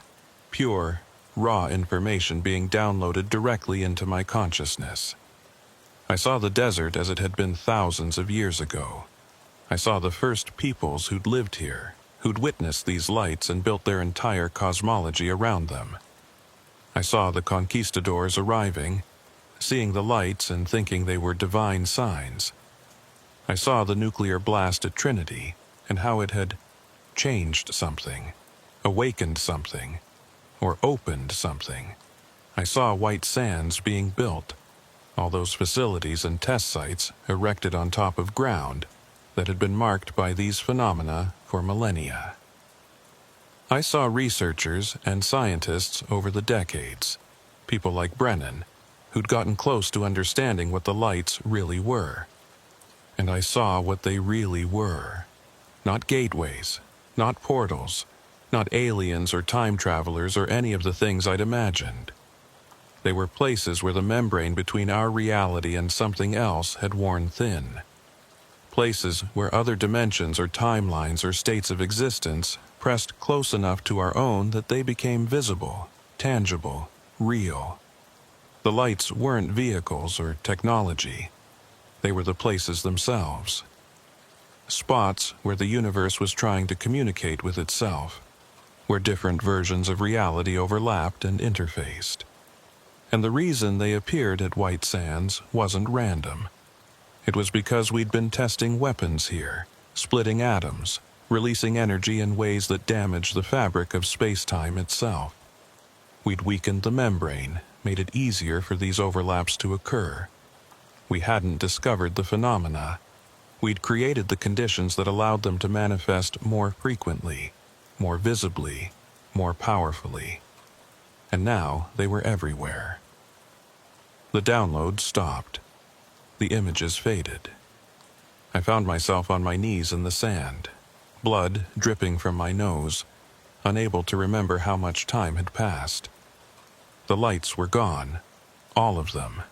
The grid had vanished, leaving just empty desert and afternoon sun. I staggered back to my truck and drove straight to the main facility.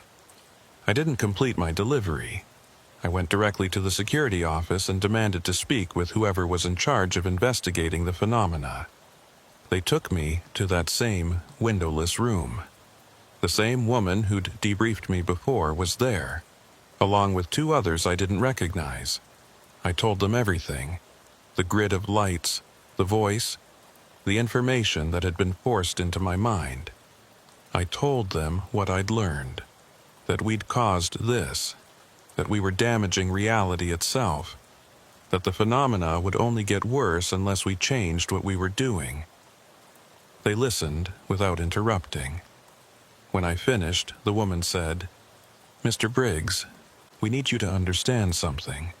What you've experienced is a severe psychological episode. The stress of working in an isolated environment, combined with exposure to unusual atmospheric conditions, has caused you to develop delusions." I'm not delusional. I know what I saw. You saw what your mind constructed to make sense of phenomena it couldn't understand. It's a defense mechanism, Mr. Briggs. Your brain creating narratives to explain the inexplicable. She pulled out a form. "We're placing you on immediate medical leave. You'll undergo a full psychiatric evaluation, and based on the results, we'll determine if you're fit to continue working here." I realized then that it didn't matter what I said. They either already knew what I'd learned and were covering it up, or they genuinely believed I was having a breakdown. Either way, I wasn't going to convince them. "I quit," I said. "Mr. Briggs, you can't—" "I quit, effective immediately. I don't need your leave or your evaluation or your permission. I'm done." I walked out before they could stop me, gave my notice, packed my things, and left New Mexico entirely. I moved to Colorado, took a job doing logistics work for a civilian company, tried to build a normal life. But I still dream about those lights, about the moment when the world turned white and I felt myself being pulled into something beyond comprehension, about the sand flowing upward into impossible illumination. And sometimes, late at night, I wonder what would have happened if I'd stayed in that light longer. If instead of driving through, I'd stopped right in the middle of it and let it take me wherever it was trying to go. Would I have disappeared like the people in the pickup truck? Would I have come back changed, different, carrying knowledge that humans weren't meant to have? Or would I simply have ceased to exist, erased from reality like I'd never been there at all? I don't know. And the rational part of my brain is glad I don't. But there's another part, a deeper part that woke up the first time I saw that shadowless light, that knows I missed something important, that there was an opportunity in that moment, a chance to understand something profound about the nature of reality. And that opportunity is gone now. If you ever find yourself at White Sands, driving through those endless white dunes under the harsh desert sun, and you see a column of light standing in the middle of the road, a light that casts no shadow, that hums with frequencies you feel rather than hear, that pulls at something deeper than your physical body, you'll have a choice to make. You can turn around, go the long way, report it and let others deal with it. Or you can drive forward into that impossible radiance and discover what lies on the other side of the world we think we know. I can't tell you which choice is right. I made mine, and I'm still trying to figure out if I chose correctly. But I can tell you this: whatever those lights are, whatever they represent, they're still out there, still appearing and disappearing, still pulling sand and wind and possibly even people into places we can't see or measure or understand. The desert remembers. The sand remembers. And somewhere in those white dunes, in places where light and shadow don't obey the rules we've spent centuries learning, reality is breaking down. Or maybe it's opening up, I don't know which possibility scares me more.